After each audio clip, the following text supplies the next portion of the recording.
ਅਪ੍ਰੈਲ ਮਈ ਦੇ ਵਿੱਚ ਕੋਈ ਉੱਥੇ ਬਲਾਸਟ ਹੋਏ ਸੀ। ਉਹਨਾਂ ਨੂੰ ਇੱਕ ਬੰਦਾ ਉੱਥੇ ਵਾਂਟਡ ਸੀਗਾ, ਮਨਜੀਤ ਸਿੰਘ। ਜਦੋਂ ਉਹਨਾਂ ਨੇ ਦੇਖਿਆ ਕਿ ਇੱਕ ਬੰਦਾ ਆ ਗਿਆ ਹੈ, ਉਹਨਾਂ ਨੇ ਫੜ ਲਿਆ ਤੇ 1-2 ਦਿਨ ਉਹਨਾਂ ਨੇ ਇੰਟਰੋਗੇਟ ਕੀਤਾ। ਤੇ ਜਦੋਂ ਪਾਪਾ ਨੇ ਦੱਸਿਆ ਉੱਥੇ ਕਿ ਮੈਂ ਗਲਤੀ ਨਾਲ ਬਾਰਡਰ ਕ੍ਰੋਸ ਕਰ ਰਿਹਾ ਤੇ ਇੱਦਾਂ ਕਰਕੇ ਇੰਸੀਡੈਂਟ ਹੋਇਆ, ਮੈਨੂੰ ਆਪ ਨਹੀਂ ਪਤਾ ਸੀ ਕਿ ਇਹ ਪਾਕਿਸਤਾਨ ਹੈ। ਥੋੜ੍ਹੇ ਦਿਨ ਉਹਨਾਂ ਨੇ ਆਪਣੇ ਕੋਲ ਰੱਖਿਆ, ਦੈਨ ਉਹਨਾਂ ਨੇ ਪੁਲਿਸ ਦੇ ਹਵਾਲੇ ਕਰ ਦਿੱਤਾ ਉੱਥੇ ਪਾਕਿਸਤਾਨ 'ਚ। ਉਹ ਜਿਹੜੇ ਬੰਬ ਬਲਾਸਟ ਪਹਿਲਾਂ ਹੋ ਚੁੱਕੇ ਸੀ ਉੱਥੇ, ਉਹਨਾਂ ਨੇ ਉਹ ਸਾਰੇ ਕੇਸਿਸ ਜਿਹੜੇ ਉਹ ਫੜ ਕੇ ਪਾਪਾ ਦੇ ਉੱਤੇ ਪਾ ਦਿੱਤੇ।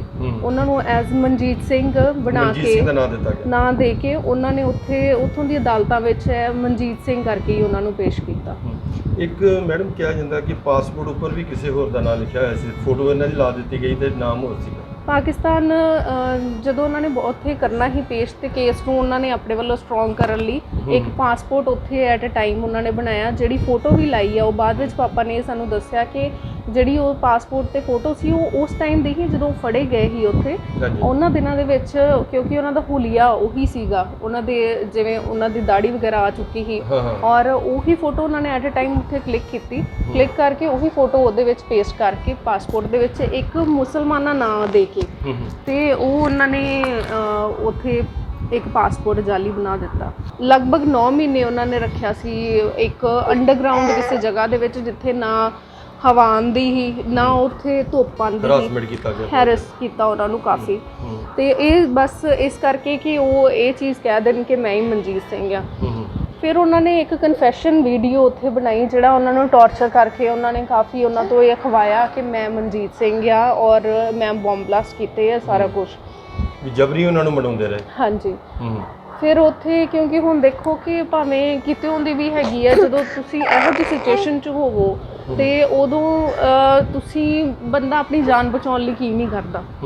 ਇੱਕ ਮੌਕਾ ਦੇਖਿਆ, ਕਿਸੇ ਤੋਂ ਹੈਲਪ ਲਈ ਉਹਨਾਂ ਨੇ ਇੱਕ ਕਾਗਜ਼ ਦਾ ਟੁਕੜਾ ਲਿਆ ਜਿਹਦੇ ਉੱਤੇ ਉਹਨਾਂ ਨੇ ਲਿਖੀ ਆਪਣੀ ਸਾਰੀ ਹੱਡਬੀਤੀ ਔਰ ਸਾਨੂੰ ਉਹ ਪੋਸਟ ਕੀਤੀ ਉਹਨਾਂ ਨੇ ਕਿਸੇ ਦੇ ਥਰੂ। ਔਰ ਉਦੋਂ ਉਸ ਤੋਂ ਬਾਅਦ ਵਿੱਚ ਜਦੋਂ ਇਹ ਪਤਾ ਲੱਗਾ ਤੇ ਨਾਲ ਹੀ ਇੱਕਦਮ ਫੈਮਿਲੀ ਨੂੰ ਮਤਲਬ ਹੱਥਾਂ ਪੈਰਾਂ ਦੀ ਪੈ ਗਈ, ਕਿਉਂਕਿ 9 ਮਹੀਨੇ ਰਿਸ਼ਤੇਦਾਰਾਂ ਦੇ ਜਾਂ ਮਾਹੌਲ ਉਹਨਾਂ ਦਿਨਾਂ ਦੇ ਵਿੱਚ ਬਹੁਤ ਖਰਾਬ ਸੀ ਪੰਜਾਬ ਦਾ, ਤੇ ਹੋਰ ਕਾਫੀ ਜਗ੍ਹਾ ਤੇ ਲੱਭਦੇ ਰਹੇ। ਇਹ ਵੀ ਲੱਗਾ ਕਿ ਸ਼ਾਇਦ ਜਦ ਤੱਕ ਤੁਹਾਨੂੰ ਕਨਫਰਮ ਨਹੀਂ ਹੋਇਆ ਕਿ ਤੁਹਾਡੇ ਪਾਪਾ ਪਾਕਿਸਤਾਨੀ ਉਹਨਾਂ, ਜਦ ਤੁਸੀਂ ਇੰਡੀਆ 'ਚ ਹੀ ਟਰਾਈ ਕਰਦੇ ਰਹੇ? ਇੰਡੀਆ 'ਚ ਹੀ ਟਰਾਈ ਕਰਦੇ ਰਹੇ, ਕਿਉਂਕਿ ਸਾਨੂੰ ਪਤਾ ਹੀ ਨਹੀਂ ਸੀ ਕਿ ਇੱਦਾਂ ਵੀ, ਮਤਲਬ ਕਦੀ ਸੋਚਿਆ ਹੀ ਨਹੀਂ ਸੀ ਕਿ ਇੱਦਾਂ ਵੀ ਹੋ ਸਕਦਾ। ਉਹਦਾ ਇੱਕ ਨਿਊਜ਼ ਚੈਨਲ ਚੱਲਦਾ ਹੁੰਦਾ ਸੀ, ਉਹਦੇ ਵਿੱਚ ਕਿਸੇ ਨੇ ਦੇਖਿਆ ਤੇ ਉਹਨਾਂ ਨੇ ਘਰ ਆ ਕੇ ਦੱਸਿਆ ਕਿ ਫੋਟੋ ਤਾਂ ਪਾਪਾ ਦਾ ਦੱਸਿਆ ਉਹਨਾਂ ਨੇ ਸਰਬਜੀਤ ਸਿੰਘ ਦੀ ਦਿਖਾ ਰਹੇ ਆ, ਤੇ ਬਟ ਮਨਜੀਤ ਸਿੰਘ ਕਹਿ ਕੇ ਉਹ ਕਹਿ ਰਹੇ ਆ ਕਿ ਫਾਂਸੀ ਦੀ ਸਜ਼ਾ ਸੁਣਾ ਦਿੱਤੀ ਉੱਥੋਂ ਦੀ ਅਦਾਲਤ ਨੇ। ਉਸ ਤੋਂ ਬਾਅਦ ਵਿੱਚ ਇੱਥੋਂ ਹੀ ਸੰਘਰਸ਼ ਕਹਿ ਲਓ ਸ਼ੁਰੂ ਹੋਇਆ ਕਿ ਫੈਮਿਲੀ ਨੇ ਅਪਰੋਚ ਕਰਨਾ ਸ਼ੁਰੂ ਕੀਤਾ ਲੋਕਲ ਲੀਡਰਸ ਦੇ ਨਾਲ, ਕਿਉਂਕਿ ਇੱਦਾਂ ਦਾ ਕਦੀ ਪਾਣਾ ਵਰਤਿਆ ਨਹੀਂ ਸੀ ਕਿ ਪਤਾ ਹੋਵੇ ਕਿ ਕਿਹਨੂੰ ਅਪਰੋਚ ਕਰਨੀ ਕਿਹਨੂੰ ਨਹੀਂ। ਜਦੋਂ ਫਸਟ ਟਾਈਮ ਇਹ ਪਤਾ ਲੱਗਾ ਕਿ ਪਾਪਾ ਦੀ ਚਿੱਠੀ ਆਈ ਕਿ ਮੈਂ ਉੱਥੇ ਇੱਦਾਂ ਬਾਰਡਰ ਕ੍ਰੋਸ ਕਰ ਲਿਆ ਸੀ ਤੇ ਅੱਗੋਂ ਮੈਨੂੰ ਫੜ ਲਿਆ ਤੇ ਮੇਰੇ ਉੱਤੇ ਉਹਨਾਂ ਨੇ ਕੁਝ ਬੰਬ ਬਲਾਸਟ ਹੋਈ ਸੀ ਉੱਥੇ ਪਹਿਲਾਂ, ਜਿਹਦੇ ਕੇਸ ਪਾ ਦਿੱਤੇ ਆ। ਪਰ ਇਹਨਾਂ ਨੂੰ ਮਨਜੀਤ ਸਿੰਘ ਕੋਈ ਲੁੜਿੰਦਾ ਸੀਗਾ। ਮੈਨੂੰ ਪੂਰਾ ਯਕੀਨ ਹੈ ਕਿ ਮੈਂ ਆਪਣੀ ਆਇਡੈਂਟੀਟੀ ਉੱਥੇ ਪ੍ਰੂਵ ਕਰ ਦੂੰਗਾ ਤੇ ਮੈਂ ਛੇਤੀ ਹੀ ਰਿਹਾ ਹੋ ਕੇ ਵਾਪਸ ਆ ਜਾਊਗਾ, ਬਰੀ ਹੋ ਜਾਊਗਾ ਮੈਂ।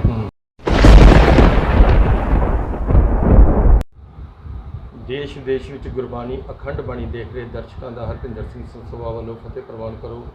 ਵਾਹਿਗੁਰੂ ਜੀ ਕਾ ਖਾਲਸਾ, ਸ੍ਰੀ ਵਾਹਿਗੁਰੂ ਜੀ ਕੀ ਫਤਿਹ। ਅੱਜ ਅਸੀਂ ਸ਼ਹੀਦ ਸਰਬਜੀਤ ਸਿੰਘ ਪੁੱਤਰ ਸੁਲੱਖਣ ਸਿੰਘ ਵਾਸੀ ਭਿੱਖੀਵਿੰਡ ਜ਼ਿਲ੍ਹਾ ਤਰਨਤਾਰਨ ਦੇ ਗ੍ਰਹਿ ਵਿਖੇ ਪਹੁੰਚੇ ਹਾਂ। ਇੱਥੇ ਦੱਸਣਾ ਬਣਦਾ ਹੈ ਕਿ ਸਰਬਜੀਤ ਸਿੰਘ ਉਹ ਸ਼ਹੀਦ ਨੇ ਜਿਨ੍ਹਾਂ ਨੂੰ ਪਾਕਿਸਤਾਨ ਸਰਕਾਰ ਨੇ ਕਈ ਸਮਾਂ ਆਪਣੀ ਜੇਲ੍ਹਾਂ ਵਿੱਚ ਬੰਦ ਰੱਖਿਆ ਤੇ ਉਹਨਾਂ ਦੇ ਅਣਮਨੁੱਖੀ ਤਸ਼ੱਦਦ ਕਰਕੇ ਉਹਨਾਂ ਨੂੰ ਸ਼ਹੀਦ ਕੀਤਾ ਗਿਆ। ਇਸ ਸੰਬੰਧ ਵਿੱਚ ਉਹਨਾਂ ਦੀ ਭੈਣ ਨੇ ਦਲਬੀਰ ਕੌਰ ਨੇ ਉਹਨਾਂ ਦੇ ਪਿੱਛੇ ਬਹੁਤ ਜਦੋਜਹਿਦ ਕੀਤੀ ਔਰ ਭਾਰਤ ਸਰਕਾਰ ਦੇ ਨਾਲ ਕਈ ਉਪਰਾਲੇ ਕੀਤੇ ਕਿ ਉਹਨਾਂ ਦੇ ਭਰਾ ਸਰਬਜੀਤ ਸਿੰਘ ਨੂੰ ਭਾਰਤ ਵਿੱਚ ਵਾਪਸ ਬੁਲਾਇਆ ਜਾਵੇ, ਪਰ ਨਾਕਾਮ ਰਹੇ। ਉਸ ਸੰਬੰਧ ਵਿੱਚ ਅਸੀਂ ਉਹਨਾਂ ਦੀ ਬੇਟੀ ਨਾਲ ਗੱਲਬਾਤ ਕਰਨ ਜਾ ਰਹੇ ਹਾਂ। ਭੈਣ ਸਤਿ ਸ਼੍ਰੀ ਅਕਾਲ ਜੀ। ਸਤਿ ਸ਼੍ਰੀ ਅਕਾਲ ਜੀ। ਕੀ ਨਾਮ ਤੁਹਾਡਾ ਜੀ? ਮੇਰਾ ਨਾਮ ਸਵਪਨਦੀਪ ਕੌਰ ਹੈ। ਹਾਂਜੀ ਬੇਟੇ, ਜੇ ਤੁਹਾਡੇ ਆਪਣੇ ਫਾਦਰ ਸਾਹਿਬ ਪਾਕਿਸਤਾਨ ਕਿਸ ਤਰ੍ਹਾਂ ਪਹੁੰਚੇ? ਮੇਰੇ ਫਾਦਰ ਸਾਡੇ ਖਾਲੜਾ ਬਾਰਡਰ ਦੇ ਉੱਪਰ ਉਹ ਖੇਤੀ ਕਰਦੇ ਸੀ ਆਪਣੇ, ਉਹਨਾਂ ਦੇ ਇੱਕ ਫਰੈਂਡ ਨੇ ਜਿਨ੍ਹਾਂ ਦੇ ਨਾਲ ਉਹ ਸ਼ੁਰੂ ਤੋਂ ਬਚਪਨ ਤੋਂ ਪੜ੍ਹਦੇ ਵੀ ਰਹੇ ਆ ਸਕੂਲ 'ਚ, ਉਹਨਾਂ ਦੇ ਨਾਲ ਉਹ ਟਰੈਕਟਰ ਚਲਾਉਂਦੇ ਹੀ ਉਸ ਟਾਈਮ। ਤੇ ਮਨਜਿੰਦਰ ਸਿੰਘ ਉਹਨਾਂ ਦਾ ਨਾਂ ਹੈ। ਅੱਛਾ। ਉਹ ਇੱਕ ਦਿਨ ਅਚਾਨਕ ਉਹ ਟਰੈਕਟਰ ਚਲਾ ਕੇ ਫਿਰ ਉੱਥੇ ਉਹ ਡਰਿੰਕ ਵਗੈਰਾ ਕਰਨ ਲੱਗ ਪਏ ਉੱਥੇ, ਕਿਉਂਕਿ ਉਹਨਾਂ ਦਿਨਾਂ ਦੇ ਵਿੱਚ ਬਾਰਡਰ 'ਤੇ ਬਿਲਕੁਲ ਵੀ ਕਿਤੇ ਵੀ ਫੈਂਸਸ ਨਹੀਂ ਹੁੰਦੀਆਂ। ਮੋਸਟ ਆਫ ਜਿੰਨੇ ਵੀ ਆਪਣੇ ਇੱਧਰਲੇ ਇਲਾਕੇ ਦੇ ਬਾਰਡਰ ਸੀਗੇ। ਇਹ 1990 ਦੀ ਗੱਲ ਹੈ। ਉਹਨਾਂ ਦਿਨਾਂ ਦੇ ਵਿੱਚ ਇੱਦਾਂ ਹੀ ਆਮ ਹੀ ਲੋਕੀ ਗਲਤੀ ਨਾਲ ਵੀ ਬਾਰਡਰ ਵੀ ਕ੍ਰਾਸ ਕਰ ਜਾਂਦੇ ਸੀ, ਕਈ ਵਾਰੀ ਡੰਗਰ ਵੀ ਕ੍ਰਾਸ ਕਰ ਜਾਂਦੇ ਸੀ, ਔਰ ਕਈ ਲੋਕ ਫੋਰਚੂਨੇਟ ਹੁੰਦੇ ਸੀ ਜਿਹੜੇ ਵਾਪਸ ਆ ਵੀ ਜਾਂਦੇ ਸੀ, ਉੱਥੋਂ ਦੇ ਲੋਕ ਦੇ ਵੀ ਦਿੰਦੇ ਸੀ। ਉਹਨਾਂ ਦਿਨਾਂ ਦੇ ਵਿੱਚ ਪਾਪਾ ਇੱਦਾਂ ਹੀ ਬੈਠੇ ਹੋਏ ਆਪਣੇ ਫਰੈਂਡ ਦੇ ਨਾਲ, ਤੇ ਉੱਥੇ ਇਹਨਾਂ ਨੇ ਡਰਿੰਕ ਵਗੈਰਾ ਕੀਤੀ, ਤੇ ਰਾਤੀ ਉੱਠ ਕੇ ਉਹਨਾਂ ਨੂੰ ਅਚਾਨਕ ਧਿਆਨ ਆਇਆ ਕਿ ਘਰ 'ਤੇ ਮੈਂ ਦੱਸਿਆ ਨਹੀਂ ਆ, ਤੇ ਮੈਂ ਆਪਣੇ ਘਰੇ ਜਾਣਾ। ਉਹ ਆਪਣੇ ਫਰੈਂਡ ਨੂੰ ਕਹਿ ਕੇ ਕਿ ਮੈਂ ਚੱਲਿਆ ਹੈ, ਉੱਥੋਂ ਤੁਰ ਪਏ। ਥੋੜ੍ਹੀ ਦੂਰ ਹੀ ਉਹ ਗਏ, ਤੇ ਉਹ ਗਲਤੀ ਨਾਲ ਉਹਨਾਂ ਨੇ ਜਦੋਂ ਮਤਲਬ ਇਸ ਪਾਸੇ ਉਹਨਾਂ ਨੇ ਕਰਨਾ ਹੀ ਫੇਸ, ਤੇ ਉਹ ਗਲਤੀ ਨਾਲ ਬਿਲਕੁਲ ਆਪੋਜ਼ਿਟ ਪਾਸੇ ਉਹਨਾਂ ਨੇ ਕਰ ਲਿਆ। ਤੇ ਜਦੋਂ ਥੋੜ੍ਹਾ ਹੀ ਅੱਗੇ ਗਏ ਆ ਬਾਰਡਰ, ਉਹਨਾਂ ਨੇ ਥੋੜ੍ਹਾ ਜਿਹਾ ਹੀ ਕ੍ਰਾਸ ਕੀਤਾ ਹੈ, ਤੇ ਉੱਥੋਂ ਦੇ ਜਿਹੜੇ ਰੇਂਜਰਸ ਸੀਗੇ ਉਹਨਾਂ ਨੇ ਉਹਨਾਂ ਨੂੰ ਫੜ ਲਿਆ। ਉਹਨਾਂ ਦਿਨਾਂ ਦੇ ਵਿੱਚ ਉੱਥੇ ਕੋਈ ਇਹ ਗੱਲ ਹੈਗੀ ਆ ਅਗਸਤ ਦੀ, ਅਪ੍ਰੈਲ ਮਈ ਦੇ ਵਿੱਚ ਕੋਈ ਉੱਥੇ ਬਲਾਸਟ ਹੋਏ ਸੀ। ਉਹਨਾਂ ਨੂੰ ਇੱਕ ਬੰਦਾ ਉੱਥੇ ਵਾਂਟਡ ਸੀਗਾ, ਮਨਜੀਤ ਸਿੰਘ। ਜਦੋਂ ਉਹਨਾਂ ਨੇ ਦੇਖਿਆ ਕਿ ਇੱਕ ਬੰਦਾ ਆ ਗਿਆ ਹੈ, ਉਹਨਾਂ ਨੇ ਫੜ ਲਿਆ, ਤੇ 1-2 ਦਿਨ ਉਹਨਾਂ ਨੇ ਇੰਟਰੋਗੇਟ ਕੀਤਾ। ਤੇ ਜਦੋਂ ਪਾਪਾ ਨੇ ਦੱਸਿਆ ਉੱਥੇ ਕਿ ਮੈਂ ਗਲਤੀ ਨਾਲ ਬਾਰਡਰ ਕ੍ਰਾਸ ਕਰ ਰਿਹਾ, ਤੇ ਇੱਦਾਂ ਕਰਕੇ ਇੰਸੀਡੈਂਟ ਹੋਇਆ, ਮੈਨੂੰ ਆਪ ਨਹੀਂ ਪਤਾ ਸੀ ਕਿ ਇਹ ਪਾਕਿਸਤਾਨ ਹੈ। ਥੋੜ੍ਹੇ ਦਿਨ ਉਹਨਾਂ ਨੇ ਆਪਣੇ ਕੋਲ ਰੱਖਿਆ, ਦੈਨ ਉਹਨਾਂ ਨੇ ਪੁਲਿਸ ਦੇ ਹਵਾਲੇ ਕਰ ਦਿੱਤਾ ਉੱਥੇ ਪਾਕਿਸਤਾਨ 'ਚ। ਫਿਰ ਉਸ ਤੋਂ ਬਾਅਦ ਵਿੱਚ ਉਹਨਾਂ ਨੇ ਉਹ ਜਿਹੜੇ ਬੰਬ ਬਲਾਸਟ ਪਹਿਲਾਂ ਹੋ ਚੁੱਕੇ ਸੀ ਉੱਥੇ, ਉਹਨਾਂ ਨੇ ਉਹ ਸਾਰੇ ਕੇਸਿਸ ਜਿਹੜੇ ਉਹ ਫੜ ਕੇ ਪਾਪਾ ਦੇ ਉੱਤੇ ਪਾ ਦਿੱਤੇ। ਉਹਨਾਂ ਨੂੰ ਐਜ਼ ਮਨਜੀਤ ਸਿੰਘ ਬਣਾ ਕੇ ਨਾਂ ਦੇ ਕੇ ਉਹਨਾਂ ਨੇ ਉੱਥੋਂ ਦੀ ਅਦਾਲਤਾਂ ਵਿੱਚ ਮਨਜੀਤ ਸਿੰਘ ਕਰਕੇ ਹੀ ਉਹਨਾਂ ਨੂੰ ਪੇਸ਼ ਕੀਤਾ। ਇੱਕ ਮੈਡਮ ਕਿਹਾ ਜਾਂਦਾ ਕਿ ਪਾਸਪੋਰਟ ਉੱਪਰ ਵੀ ਕਿਸੇ ਹੋਰ ਦਾ ਨਾਮ ਲਿਖਿਆ ਹੋਇਆ ਸੀ, ਫੋਟੋ ਇਹਨਾਂ ਦੀ ਲਾ ਦਿੱਤੀ ਗਈ ਤੇ ਨਾਮ ਹੋਰ ਸੀਗਾ। ਪਾਕਿਸਤਾਨ ਜਦੋਂ ਉਹਨਾਂ ਨੇ ਉੱਥੇ ਕਰਨਾ ਹੀ ਪੇਸ਼, ਤੇ ਕੇਸ ਨੂੰ ਉਹਨਾਂ ਨੇ ਆਪਣੇ ਵੱਲੋਂ ਸਟਰੋਂਗ ਕਰਨ ਲਈ ਇੱਕ ਪਾਸਪੋਰਟ ਉੱਥੇ ਐਟ ਅ ਟਾਈਮ ਉਹਨਾਂ ਨੇ ਬਣਾਇਆ, ਜਿਹੜੀ ਫੋਟੋ ਵੀ ਲਾਈ ਆ। ਉਹ ਬਾਅਦ ਵਿੱਚ ਪਾਪਾ ਨੇ ਸਾਨੂੰ ਦੱਸਿਆ ਕਿ ਜਿਹੜੀ ਉਹ ਪਾਸਪੋਰਟ ਤੇ ਫੋਟੋ ਸੀ ਉਹ ਉਸ ਟਾਈਮ ਦੀ ਹੀ ਜਦੋਂ ਫੜੇ ਗਏ ਸੀ ਉੱਥੇ, ਉਹਨਾਂ ਦਿਨਾਂ ਦੇ ਵਿੱਚ, ਕਿਉਂਕਿ ਉਹਨਾਂ ਦਾ ਹੁਲੀਆ ਉਹੀ ਸੀਗਾ, ਉਹਨਾਂ ਦੇ ਜਿਵੇਂ ਉਹਨਾਂ ਦੀ ਦਾੜੀ ਵਗੈਰਾ ਆ ਚੁੱਕੀ ਸੀ, ਔਰ ਉਹੀ ਫੋਟੋ ਉਹਨਾਂ ਨੇ ਐਟ ਅ ਟਾਈਮ ਉੱਥੇ ਕਲਿੱਕ ਕਰਕੇ ਉਹੀ ਫੋਟੋ ਉਹਦੇ ਵਿੱਚ ਪੇਸਟ ਕਰਕੇ ਪਾਸਪੋਰਟ ਦੇ ਵਿੱਚ ਇੱਕ ਮੁਸਲਮਾਨਾ ਨਾਂ ਦੇ ਕੇ, ਤੇ ਉਹ ਉਹਨਾਂ ਨੇ ਉੱਥੇ ਇੱਕ ਪਾਸਪੋਰਟ ਜਾਲੀ ਬਣਾ ਦਿੱਤਾ। ਤੁਹਾਡੇ ਫਾਦਰ ਸਾਹਿਬ ਨੇ ਉੱਧਰੋਂ ਕੋਈ ਲੈਟਰਾਂ ਵੀ ਜਾਰੀ ਕੀਤੀਆਂ ਸੀਗੀਆਂ। ਹਾਂਜੀ, ਉਹਨਾਂ ਬਾਰੇ ਕੁਝ ਦੱਸੋ ਸੰਗਤਾਂ ਨੂੰ। ਹਾਂਜੀ, ਸਭ ਤੋਂ ਪਹਿਲਾਂ ਜਿਹੜੀ ਚਿੱਠੀ ਆਈ ਸੀ ਉਹ 1991 ਦੇ ਵਿੱਚ ਆਈ ਸੀ। ਉਹਦੇ ਵਿੱਚ ਉਹਨਾਂ ਨੇ ਦੱਸਿਆ ਸੀ ਕਿ ਮੈਂ ਉਦੋਂ ਹੀ ਸਭ ਤੋਂ ਪਹਿਲਾਂ ਪਤਾ ਲੱਗਾ ਸੀ ਸਾਡੀ ਫੈਮਿਲੀ ਨੂੰ ਕਿ ਉਹ ਉੱਧਰ ਇੱਦਾਂ ਫੜੇ ਗਏ ਆ। ਉਦੋਂ ਉਹਨਾਂ ਨੇ ਉੱਥੇ ਕੋਈ ਤਰੀਕ ਪੇਸ਼ੀ ਸੀ, ਕਿਉਂਕਿ ਉਹਨਾਂ ਨੂੰ ਲਗਭਗ 9 ਮਹੀਨੇ ਉਹਨਾਂ ਨੇ ਰੱਖਿਆ ਸੀ ਇੱਕ ਅੰਡਰਗਰਾਊਂਡ ਕਿਸੇ ਜਗ੍ਹਾ ਦੇ ਵਿੱਚ, ਜਿੱਥੇ ਨਾ ਹਵਾ ਆਉਂਦੀ ਹੀ ਨਾ ਉੱਥੇ ਧੁੱਪ ਆਉਂਦੀ ਸੀ। ਹੈਰਸ ਕੀਤਾ ਉਹਨਾਂ ਨੂੰ ਕਾਫੀ। ਤੇ ਇਹ ਬਸ ਇਸ ਕਰਕੇ ਕਿ ਉਹ ਇਹ ਚੀਜ਼ ਕਹਿ ਦੇਣ ਕਿ ਮੈਂ ਹੀ ਮਨਜੀਤ ਸਿੰਘ ਆ। ਫਿਰ ਉਹਨਾਂ ਨੇ ਇੱਕ ਕਨਫੈਸ਼ਨ ਵੀਡੀਓ ਉੱਥੇ ਬਣਾਈ, ਜਿਹੜਾ ਉਹਨਾਂ ਨੂੰ ਟੌਰਚਰ ਕਰਕੇ ਉਹਨਾਂ ਨੇ ਕਾਫੀ ਉਹਨਾਂ ਤੋਂ ਇਹ ਅਖਵਾਇਆ ਕਿ ਮੈਂ ਮਨਜੀਤ ਸਿੰਘ ਆ ਔਰ ਮੈਂ ਬੰਬ ਬਲਾਸਟ ਕੀਤੇ ਆ, ਸਾਰਾ ਕੁਝ ਵੀ ਜਬਰੀ ਉਹਨਾਂ ਨੂੰ ਮਨਾਉਂਦੇ ਰਹੇ। ਹਾਂਜੀ। ਫਿਰ ਉੱਥੇ ਕਿਉਂਕਿ ਹੁਣ ਦੇਖੋ ਕਿ ਭਾਵੇਂ ਕਿਤੇ ਹੁੰਦੀ ਵੀ ਹੈਗੀ ਆ, ਜਦੋਂ ਤੁਸੀਂ ਇਹੋ ਜਿਹੀ ਸਿਚੁਏਸ਼ਨ 'ਚ ਹੋਵੋ ਤੇ ਉਦੋਂ ਤੁਸੀਂ ਬੰਦਾ ਆਪਣੀ ਜਾਨ ਬਚਾਉਣ ਲਈ ਕੀ ਨਹੀਂ ਕਰਦਾ। ਉਹਨਾਂ ਨੇ ਇਹ ਚੀਜ਼ ਮੰਨ ਲਈ ਉੱਥੇ, ਉਹਨਾਂ ਦੇ ਅਕੋਰਡਿੰਗ ਜੋ ਉਹਨਾਂ ਨੇ ਕਿਹਾ ਕਿ ਇੱਦਾਂ ਇੱਦਾਂ ਬੋਲ, ਉਹਨਾਂ ਨੇ ਕਹਿ ਦਿੱਤਾ, ਬਟ ਕਨਫੈਸ਼ਨ ਦੇ ਉੱਤੇ ਕਿਤੇ ਵੀ ਸਾਈਨ ਨਹੀਂ ਕਰਾਏ ਉਹਨਾਂ ਦੇ। ਉਸ ਤੋਂ ਬਾਅਦ ਵਿੱਚ ਜਦੋਂ ਉਹਨਾਂ ਦੀ ਪਹਿਲੀ ਤਰੀਕ ਪੇਸ਼ੀ ਸੀਗੀ, ਉਹਨਾਂ ਨੇ ਉੱਥੇ ਇੱਕ ਮੌਕਾ ਦੇਖਿਆ, ਕਿਸੇ ਤੋਂ ਹੈਲਪ ਲਈ ਉਹਨਾਂ ਨੇ ਇੱਕ ਕਾਗਜ਼ ਦਾ ਟੁਕੜਾ ਲਿਆ ਜਿਹਦੇ ਉੱਤੇ ਉਹਨਾਂ ਨੇ ਲਿਖੀ ਆਪਣੀ ਸਾਰੀ ਹੱਡਬੀਤੀ, ਔਰ ਸਾਨੂੰ ਉਹ ਪੋਸਟ ਕੀਤੀ ਉਹਨਾਂ ਨੇ ਕਿਸੇ ਦੇ ਥਰੂ। ਔਰ ਉਦੋਂ ਉਸ ਤੋਂ ਬਾਅਦ ਵਿੱਚ ਜਦੋਂ ਇਹ ਪਤਾ ਲੱਗਾ ਤੇ ਨਾਲ ਹੀ ਇੱਕਦਮ ਫੈਮਿਲੀ ਨੂੰ ਮਤਲਬ ਹੱਥਾਂ ਪੈਰਾਂ ਦੀ ਪੈ ਗਈ, ਕਿਉਂਕਿ 9 ਮਹੀਨੇ ਰਿਸ਼ਤੇਦਾਰਾਂ ਦੇ ਜਾਂ ਮਾਹੌਲ ਉਹਨਾਂ ਦਿਨਾਂ ਦੇ ਵਿੱਚ ਬਹੁਤ ਖਰਾਬ ਸੀ ਪੰਜਾਬ ਦਾ, ਤੇ ਹੋਰ ਕਾਫੀ ਜਗ੍ਹਾ ਤੇ ਲੱਭਦੇ ਰਹੇ। ਇਹ ਵੀ ਲੱਗਾ ਕਿ ਸ਼ਾਇਦ ਜਦ ਤੱਕ ਤੁਹਾਨੂੰ ਕਨਫਰਮ ਨਹੀਂ ਹੋਇਆ ਕਿ ਤੁਹਾਡੇ ਪਾਪਾ ਪਾਕਿਸਤਾਨੀ, ਉਹਨਾਂ ਜਿਹੜੇ ਤੁਸੀਂ ਇੰਡੀਆ 'ਚ ਹੀ ਟਰਾਈ ਕਰਦੇ ਰਹੇ? ਇੰਡੀਆ 'ਚ ਹੀ ਟਰਾਈ ਕਰਦੇ ਰਹੇ, ਕਿਉਂਕਿ ਸਾਨੂੰ ਪਤਾ ਹੀ ਨਹੀਂ ਸੀ ਕਿ ਇੱਦਾਂ ਵੀ ਮਤਲਬ ਕਦੀ ਸੋਚਿਆ ਹੀ ਨਹੀਂ ਸੀ ਕਿ ਇਦਾਂ ਵੀ ਹੋ ਸਕਦਾ। ਇਹੀ ਸੋਚਿਆ ਕਿ ਸ਼ਾਇਦ ਮਾਹੌਲ ਖਰਾਬ ਹੈ ਉਹਨਾਂ ਦਿਨਾਂ ਦੇ ਵਿੱਚ, ਕਾਫੀ ਸੀਗਾ ਆਪਣੇ ਇੱਥੇ, ਤੇ ਸਿੰਘ ਨਾ ਲੈ ਕੇ ਆਉਣ। ਇਵਨ ਫੈਕਟ ਕਿ ਭੂਆ ਜੀ ਨੇ ਉਹਨਾਂ 'ਚ ਵੀ ਜਾ ਕੇ ਕੰਟੈਕਟ ਕਰਕੇ ਤੇ ਪੁੱਛਣ ਦੀ ਕੋਸ਼ਿਸ਼ ਕੀਤੀ ਕਿ ਮੇਰਾ ਇਦਾਂ ਭਰਾ ਮਿਲ ਨਹੀਂ ਰਿਹਾ ਤੇ ਤੁਹਾਡੇ ਨਾਲ ਤਾਂ ਨਹੀਂ ਆ, ਕਿਉਂਕਿ ਪਾਪਾ ਕਾਫੀ ਲੰਬੇ ਉੱਚੇ ਸੀਗੇ ਔਰ ਇੱਥੇ ਉਹ ਕਾਫੀ ਟਾਈਮ ਕੁਸ਼ਤੀ ਵੀ ਖੇਡਦੇ ਰਹੇ ਆ, ਕਾਫੀ ਇੱਧਰਲੇ ਪਾਸੇ ਉਹਨਾਂ ਦਾ ਨਾਂ ਸੀਗਾ।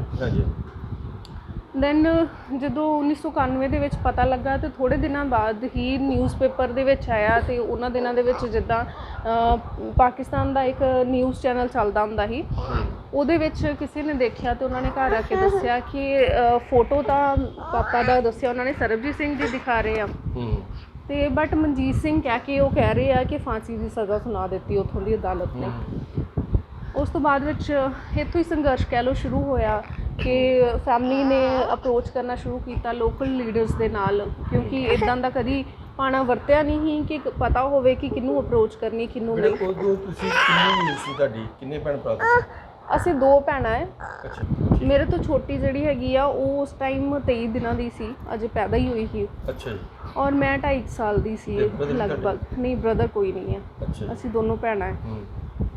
ਉਸ ਟਾਈਮ ਘਰ ਦੀ ਸਥਿਤੀ ਕਿਸ ਤਰ੍ਹਾਂ ਸੀ, ਕਿਸ ਤਰ੍ਹਾਂ ਦਾ ਮਾਹੌਲ ਸੀ ਉਸ ਟਾਈਮ ਦਾ ਨਾਲ?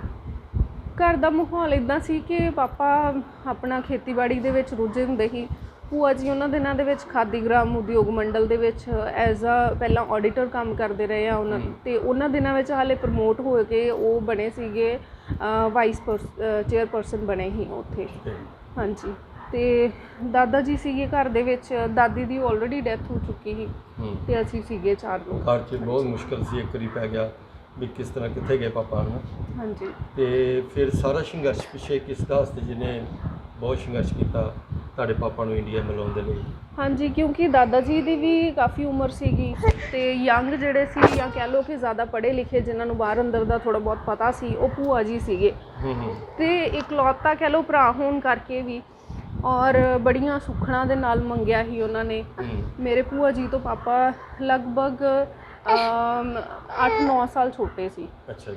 ਤੇ ਉਹਨਾਂ ਨੇ ਬੱਚਿਆਂ ਵਾਂਗੂ ਹੀ ਉਹਨਾਂ ਨੂੰ ਪਾਲਿਆ ਸੀ ਉਦੋਂ। ਠੀਕ ਹੈ। ਜਦੋਂ ਇਹ ਚੀਜ਼ ਇਨਸੀਡੈਂਟ ਇਹ ਹੋਇਆ ਤੇ ਉਹਨਾਂ ਦਿਨਾਂ ਦੇ ਵਿੱਚ ਫਿਰ ਭੂਆ ਜੀ ਨੇ ਪਹਿਲਾਂ ਲੋਕਲ ਲੀਡਰਸ ਨੂੰ ਅਪਰੋਚ ਕੀਤਾ। ਉਸ ਤੋਂ ਬਾਅਦ ਵਿੱਚ ਫਿਰ ਹੌਲੀ ਹੌਲੀ ਕਰਕੇ ਜਿੱਦਾਂ ਰਾਹ ਲੱਭਦਾ ਗਿਆ, ਸਭ ਤੋਂ ਪਹਿਲਾਂ ਨਰਸਿਮਹਾ ਰਾਓ ਨੂੰ ਮਿਲੇ ਉਹ। ਅੱਛਾ ਜੀ। ਹਾਂਜੀ।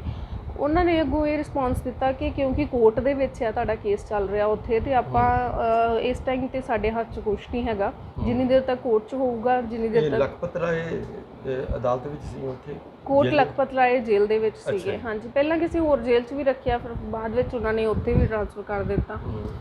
ਤੇ ਫਿਰ ਉਸ ਤੋਂ ਬਾਅਦ ਵਿੱਚ ਰੈਗੂਲਰ ਫਿਰ ਥੋੜ੍ਹੀ ਦੇਰ ਬਾਅਦ ਉਹਨਾਂ ਨੇ ਚਿੱਠੀਆਂ ਭੇਜਣੀਆਂ ਸ਼ੁਰੂ ਕੀਤੀਆਂ। ਜਦੋਂ ਫਸਟ ਟਾਈਮ ਮੈਨੂੰ ਪਤਾ ਲੱਗਾ ਕਿ ਪਾਪਾ ਦੀ ਚਿੱਠੀ ਆਈ ਕਿ ਮੈਂ ਉੱਥੇ ਇੱਦਾਂ ਬਾਰਡਰ ਕ੍ਰੋਸ ਕਰ ਲਿਆ ਸੀ, ਤੇ ਅੱਗੋਂ ਮੈਨੂੰ ਫੜ ਲਿਆ ਤੇ ਮੇਰੇ ਉੱਤੇ ਉਹਨਾਂ ਨੇ ਕੁਝ ਬੰਬ ਬਲਾਸਟ ਹੋਏ ਸੀ ਉੱਥੇ ਪਹਿਲਾਂ, ਜਿਹਦੇ ਕੇਸ ਪਾ ਦਿੱਤੇ ਆ।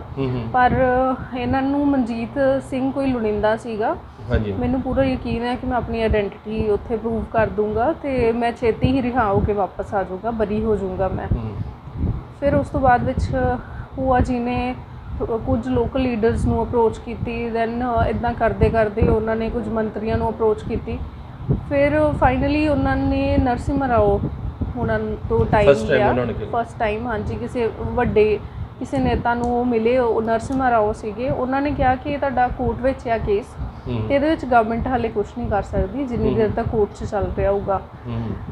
ਫਿਰ ਉਸ ਤੋਂ ਬਾਅਦ ਵਿੱਚ ਹੋਰ ਇੱਧਰ ਉੱਧਰ ਚਿੱਠੀਆਂ ਪੱਤਰ ਸ਼ੁਰੂ ਹੋਏ ਫੈਮਿਲੀ ਵੱਲੋਂ, ਕਦੀ ਦਾਦਾ ਜੀ ਲਿਖਦੇ ਸੀ, ਕਦੀ ਭੂਆ ਜੀ ਲਿਖਦੇ ਸੀ। ਹੌਲੀ ਹੌਲੀ ਹੋਰ ਵੀ ਬਹੁਤ ਸਾਰੇ NGOs ਨੂੰ ਅਪਰੋਚ ਕੀਤਾ, ਐਮਨੈਸਟੀ ਇੰਟਰਨੈਸ਼ਨਲ ਤੱਕ ਨੂੰ ਕੀਤਾ। ਫਿਰ ਉਸ ਤੋਂ ਬਾਅਦ ਵਿੱਚ ਘਰ ਦੇ ਹਾਲਾਤ ਥੋੜ੍ਹੇ ਬਦਤਰ ਹੁੰਦੇ ਗਏ, ਕਿਉਂਕਿ ਭੂਆ ਜੀ ਨੂੰ ਛੁੱਟੀਆਂ ਬਹੁਤ ਲੈਣੀਆਂ ਪੈਂਦੀਆਂ ਸੀ ਤੇ ਇਸੇ ਕਰਕੇ ਉਹਨਾਂ ਨੇ ਹਾਰ ਕੇ ਰਿਜ਼ਾਈਨ ਕਰ ਦਿੱਤਾ ਆਪਣੀ ਜੌਬ ਤੋਂ। ਅੱਛਾ ਜੀ। ਤੇ ਦਾਦਾ ਜੀ ਦੀ ਵੀ ਤਬੀਅਤ ਖਰਾਬ ਰਹਿਣ ਲੱਗ ਪਈ, ਕਿਉਂਕਿ ਉਹ ਵੀ ਦਿਲ 'ਤੇ ਉਹਨਾਂ ਨੇ ਬਹੁਤ ਇਹ ਲਗਾ ਲਈ ਸੀ ਕਿ ਮੇਰਾ ਇਕੱਲਾ ਮੁੰਡਾ ਉਹ ਜਵਾਨ ਤੇ ਉਹ ਹੈ ਨਹੀਂ ਮੇਰੇ ਕੋਲ। ਉਹਨਾਂ ਨੇ ਡੇਲੀ ਉਹਨਾਂ ਨੇ ਇਹ ਚੀਜ਼ ਕਹਿਣੀ ਪਾਪਾ ਦੀ ਫੋਟੋ ਦੇਖ ਕੇ ਕਿ ਪੁੱਤ ਛੇਤੀ ਆ ਜਾ ਮੇਰੇ ਹੁੰਦੇ ਹੁੰਦੇ ਆ ਵਾਪਸ। ਫਿਰ ਉਸ ਤੋਂ ਬਾਅਦ ਵਿੱਚ ਅਸੀਂ ਵੀ ਦੋਨੋਂ ਭੈਣਾਂ ਹੌਲੀ ਹੌਲੀ ਵੱਡੀਆਂ ਹੋਈਆਂ, ਸਕੂਲ ਜਾਣਾ ਸ਼ੁਰੂ ਕੀਤੀਆਂ ਨਾਲ। ਫਿਰ ਜਦੋਂ ਵੀ ਕੁਛ ਵੀ ਇੱਦਾਂ ਫਸਟ ਟਾਈਮ ਜਿਵੇਂ ਸਕੂਲ ਗਏ ਜਾਂ ਫਸਟ ਟਾਈਮ ਜਦੋਂ ਕੋਈ ਵੀ ਇੱਦਾਂ ਦਾ ਹੁੰਦਾ ਹੀ ਓਕੇਜ਼ਨ, ਅਤੇ ਉਦੋਂ ਇੱਥੋਂ ਅਸੀਂ ਚਿੱਠੀ ਲਿਖਦੇ ਹਾਂ ਕਿ ਅੱਜ ਮਤਲਬ ਦੋਨੋਂ ਬੱਚੇ ਸਕੂਲ ਗਏ ਆ ਪਹਿਲੀ ਵਾਰੀ, ਜਾਂ ਹੋਰ ਕੁਛ ਵੀ ਓਕੇਜ਼ਨ ਹੋਣਾ। ਫਿਰ ਪਾਪਾ ਨੇ ਕਿਸ ਤਰ੍ਹਾਂ ਤੁਹਾਡਾ ਤਾਲਮੇਲ ਹੁੰਦਾ ਸੀ? ਫੋਨ ਰਾਹੀਂ? ਚਿੱਠੀਆਂ ਦੇ ਰਾਹੀਂ ਹੀ। ਅੱਛਾ, ਚਿੱਠੀਆਂ ਰਾਹੀਂ। ਹਾਂਜੀ।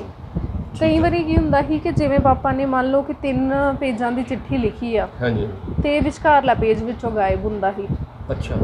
ਕਈ ਵਾਰੀ ਪਿਛਲਾ ਗਾਇਬ ਹੁੰਦਾ ਸੀ ਜਾਂ ਪਹਿਲਾ ਗਾਇਬ ਹੁੰਦਾ ਸੀ। ਤੁਹਾਨੂੰ ਪੂਰੀ ਰਿਪੋਰਟ ਨਹੀਂ ਸੀ ਮਿਲਦੀ? ਨਹੀਂ। ਔਰ ਜਦੋਂ ਅਸੀਂ ਵੀ ਇੱਥੋਂ ਭੇਜਦੇ ਹਾਂ ਨਾ, ਜਿਵੇਂ ਭੂਆ ਜੀ ਰੱਖੜੀ ਭੇਜਦੇ ਸੀ ਜਾਂ ਅਸੀਂ ਫੈਮਿਲੀ ਵੱਲੋਂ ਕੋਈ ਚਿੱਠੀ ਭੇਜਦੇ ਹਾਂ, ਉਹਨਾਂ ਨੂੰ ਵੀ ਪੂਰੀ ਚਿੱਠੀ ਨਹੀਂ ਸੀ ਮਿਲਦੀ, ਵਿੱਚੋਂ ਜਾਂ ਪੇਜ ਗਾਇਬ ਕਰ ਦਿੰਦੇ ਸੀ ਜਾਂ ਕੱਟ ਦਿੰਦੇ ਸੀ ਪੇਜ। ਦੱਸਦੇ ਵੀ ਭੂਆ ਜੀ ਨੂੰ ਹਰ ਸਾਲ ਆਸ ਹੁੰਦੀ ਸੀ ਜੋ ਰੱਖੜੀ ਦੇ ਵੀ ਐਰਕਾਂ ਦੀ ਰੱਖੜੀ ਮੈਂ ਸਰਬਜੀਤ ਸਿੰਘ ਬਣੂਗੀ। ਹਰ ਵਾਰੀ ਜਦੋਂ ਵੀ ਉਹਨਾਂ ਦੀ ਪਾਪਾ ਦੀ ਕੋਈ ਚਿੱਠੀ ਆਣੀ ਨਾ, ਤੇ ਉਹਨਾਂ ਨੇ ਹਰ ਵਾਰੀ ਇਹੀ ਚੀਜ਼ ਲਿਖਣੀ ਕਿ ਮੇਰਾ ਜਿੱਦਾਂ ਉਹਨਾਂ ਦੀ ਸਭ ਤੋਂ ਪਹਿਲਾਂ ਲੋਅਰ ਅਦਾਲਤ ਦੇ ਵਿੱਚ ਕੇਸ ਸੀਗਾ, ਤੇ ਉਦੋਂ ਜਦੋਂ ਉੱਥੋਂ ਉਹਨਾਂ ਨੂੰ ਸਜ਼ਾ ਉਹਨਾਂ ਨੇ ਸੁਣਾ ਦਿੱਤੀ, ਤਾਂ ਅਪੀਲ 'ਚ ਜਦੋਂ ਜਾਣਾ ਸੀ, ਤੇ ਉਦੋਂ ਪਾਪਾ ਨੇ ਲਿਖਿਆ ਕਿ ਅਪੀਲ 'ਚ ਜਾ ਕੇ ਮੇਰਾ ਜ਼ਰੂਰ ਪੋਜ਼ੀਟਿਵ ਹੋਊਗਾ, ਮੈਂ ਬਰੀ ਹੋ ਜਾਊਂਗਾ, ਕਿਉਂਕਿ ਬੜੇ ਪੁਆਇੰਟਸ ਹੈਗੇ ਮੇਰੀ ਫੇਵਰ 'ਚ ਨੇ। ਤੇ ਜਾਂ ਉਹਨਾਂ ਨੇ ਲਿਖਣਾ ਕਿ ਤਬਾਦਲੇ ਹੋਣ ਵਾਲੇ, ਹੋ ਸਕਦਾ ਤਬਾਦਲਿਆਂ ਦੇ ਵਿੱਚ ਮੇਰਾ ਵੀ ਤਬਾਦਲਾ ਹੋ ਜੇ ਤੇ ਮੈਂ ਵਾਪਸ ਆ ਜਾ। ਇੱਕ ਹੋਰ ਵੀ ਕਿਸੇ ਉੱਥੇ ਜਿਹੜਾ ਕੈਦੀ ਸੀ ਉਹਨੂੰ ਰਿਹਾ ਕਰਨ ਦੀ ਗੱਲ ਚੱਲੀ ਸੀ, ਉਹ ਪਹਿਲਾਂ ਗੱਲ ਤਾਂ ਚੱਲੀ ਸੀ ਸਰਬਜੀਤ ਉਹਨਾਂ ਦੀ, ਤੇ ਉਸ ਤੋਂ ਬਾਅਦ ਉਹਨਾਂ ਨੂੰ ਰਿਹਾ ਕਰ ਦਿੱਤਾ। ਉਹ ਕਿਹੜੇ ਸੀ? ਇਹ 2012 ਦੀ ਗੱਲ ਹੈ। ਉੱਥੇ ਸੁਰਜੀਤ ਸਿੰਘ ਨਾਂ ਦੇ ਸੀਗੇ ਇੱਕ ਕੈਦੀ। ਅੱਛਾ ਜੀ। ਜਿਹੜੇ ਉਹਨਾਂ ਨੂੰ ਵੀ ਕਾਫੀ ਟਾਈਮ ਹੋ ਗਿਆ ਸੀ, ਮੇਰੇ ਖਿਆਲ 'ਚ 30-32 ਸਾਲ ਉਹਨਾਂ ਨੂੰ ਉੱਥੇ ਹੋ ਗਏ ਸੀ। ਔਰ ਸਾਡੇ ਹੀ ਜਿਹੜੇ ਮੇਰੇ ਪਾਪਾ ਦਾ ਕੇਸ ਉੱਥੇ ਦੇਖ ਰਹੇ ਸੀ ਵਕੀਲ ਅਵੈਸ਼ ਸ਼ੇਖ, ਉਹਨਾਂ ਨੇ ਹੀ ਉਹਦਾ ਉੱਥੇ ਮੁੱਦਾ ਉਠਾਇਆ ਸੀ। ਉਹਨਾਂ ਦੀ ਸਜ਼ਾ ਆਲਰੇਡੀ ਹਾਈ ਕੋਰਟ ਵੱਲੋਂ ਕਮਿਊਟ ਹੋ ਗਈ ਸੀ ਉੱਥੋਂ। ਉਹਨਾਂ ਨੂੰ ਵੀ ਫਾਂਸੀ ਦੀ ਸਜ਼ਾ ਹੀ, ਉਹਨਾਂ ਨੂੰ ਲਾਈਫ ਇੰਪ੍ਰਿਜ਼ਨਮੈਂਟ ਕਰਕੇ ਬਸ ਉਹਨਾਂ ਦੇ ਹੁਣ ਰਿਹਾਈ ਦੇ ਆਰਡਰ ਹੀ ਹੋਣੀ ਸੀ। ਜਦੋਂ 2012 ਦੇ ਵਿੱਚ ਅਨਾਊਂਸ ਕੀਤਾ ਇਹਨਾਂ ਨੇ, ਪਹਿਲਾਂ ਸ਼ਾਮੀ 5-6 ਵਜੇ ਪਾਪਾ ਦਾ ਨਾਂ ਲੈ ਕੇ ਕਿ ਸਰਬਜੀਤ ਸਿੰਘ ਨੂੰ ਅਸੀਂ ਰਿਹਾ ਕਰ ਰਹੇ ਹਾਂ, ਉਹਦੀ ਫਾਂਸੀ ਦੀ ਸਜ਼ਾ ਨੂੰ ਤਬਦੀਲ ਕਰਕੇ ਉਮਰ ਕੈਦ ਦੇ ਵਿੱਚ ਕੀਤਾ ਹੈ, ਔਰ ਉਮਰ ਕੈਦ ਉਹਦੀ ਆਲਰੇਡੀ ਪੂਰੀ ਹੋ ਗਈ ਆ, ਤੇ ਹੁਣ ਅਸੀਂ ਛੱਡ ਰਹੇ ਹਾਂ। ਰਿਹਾ ਕੀਤਾ ਜਾ ਸਕਦਾ। 6 ਘੰਟਿਆਂ ਬਾਅਦ ਰਾਤੀ ਜਦੋਂ 11-12 ਵਜੇ ਮਿਲੀ ਵੀ ਮੇਰੇ ਪਾਪਾ ਨੂੰ ਰਿਹਾ ਕੀਤਾ, ਕਿਸ ਤਰ੍ਹਾਂ ਦਾ ਘਰ 'ਚ ਮਾਹੌਲ ਸੀ ਖੁਸ਼ੀ ਦਾ? ਬਹੁਤ ਵਧੀਆ ਮਾਹੌਲ ਸੀਗਾ, ਕਿਉਂਕਿ ਜਿਹੜੀ ਇੰਨੇ ਸਾਲਾਂ ਤੋਂ ਸੰਘਰਸ਼ ਕੀਤਾ ਜਾ ਰਿਹਾ ਸੀ, 22 ਸਾਲਾਂ ਤੋਂ, ਤੇ ਉਹ ਇੱਕਦਮ ਉਹਦਾ ਜੋ ਅਸੀਂ ਰਿਜ਼ਲਟ ਸੁਪਨਿਆਂ 'ਚ ਸੋਚਦੇ ਸੀ ਉਹ ਇੱਕਦਮ ਸੱਚ ਹੋਣ ਵਾਲਾ ਸੀ। ਤੇ ਬੜਾ ਕੁਛ ਪਲਾਨ ਕਰ ਰਹੇ ਹਾਂ ਕਿ ਉਹਨਾਂ ਨੂੰ ਇੱਦਾਂ ਲੈ ਕੇ ਆਉਣਾ, ਇੱਦਾਂ ਵੈਲਕਮ ਕਰਨਾ ਹੈ।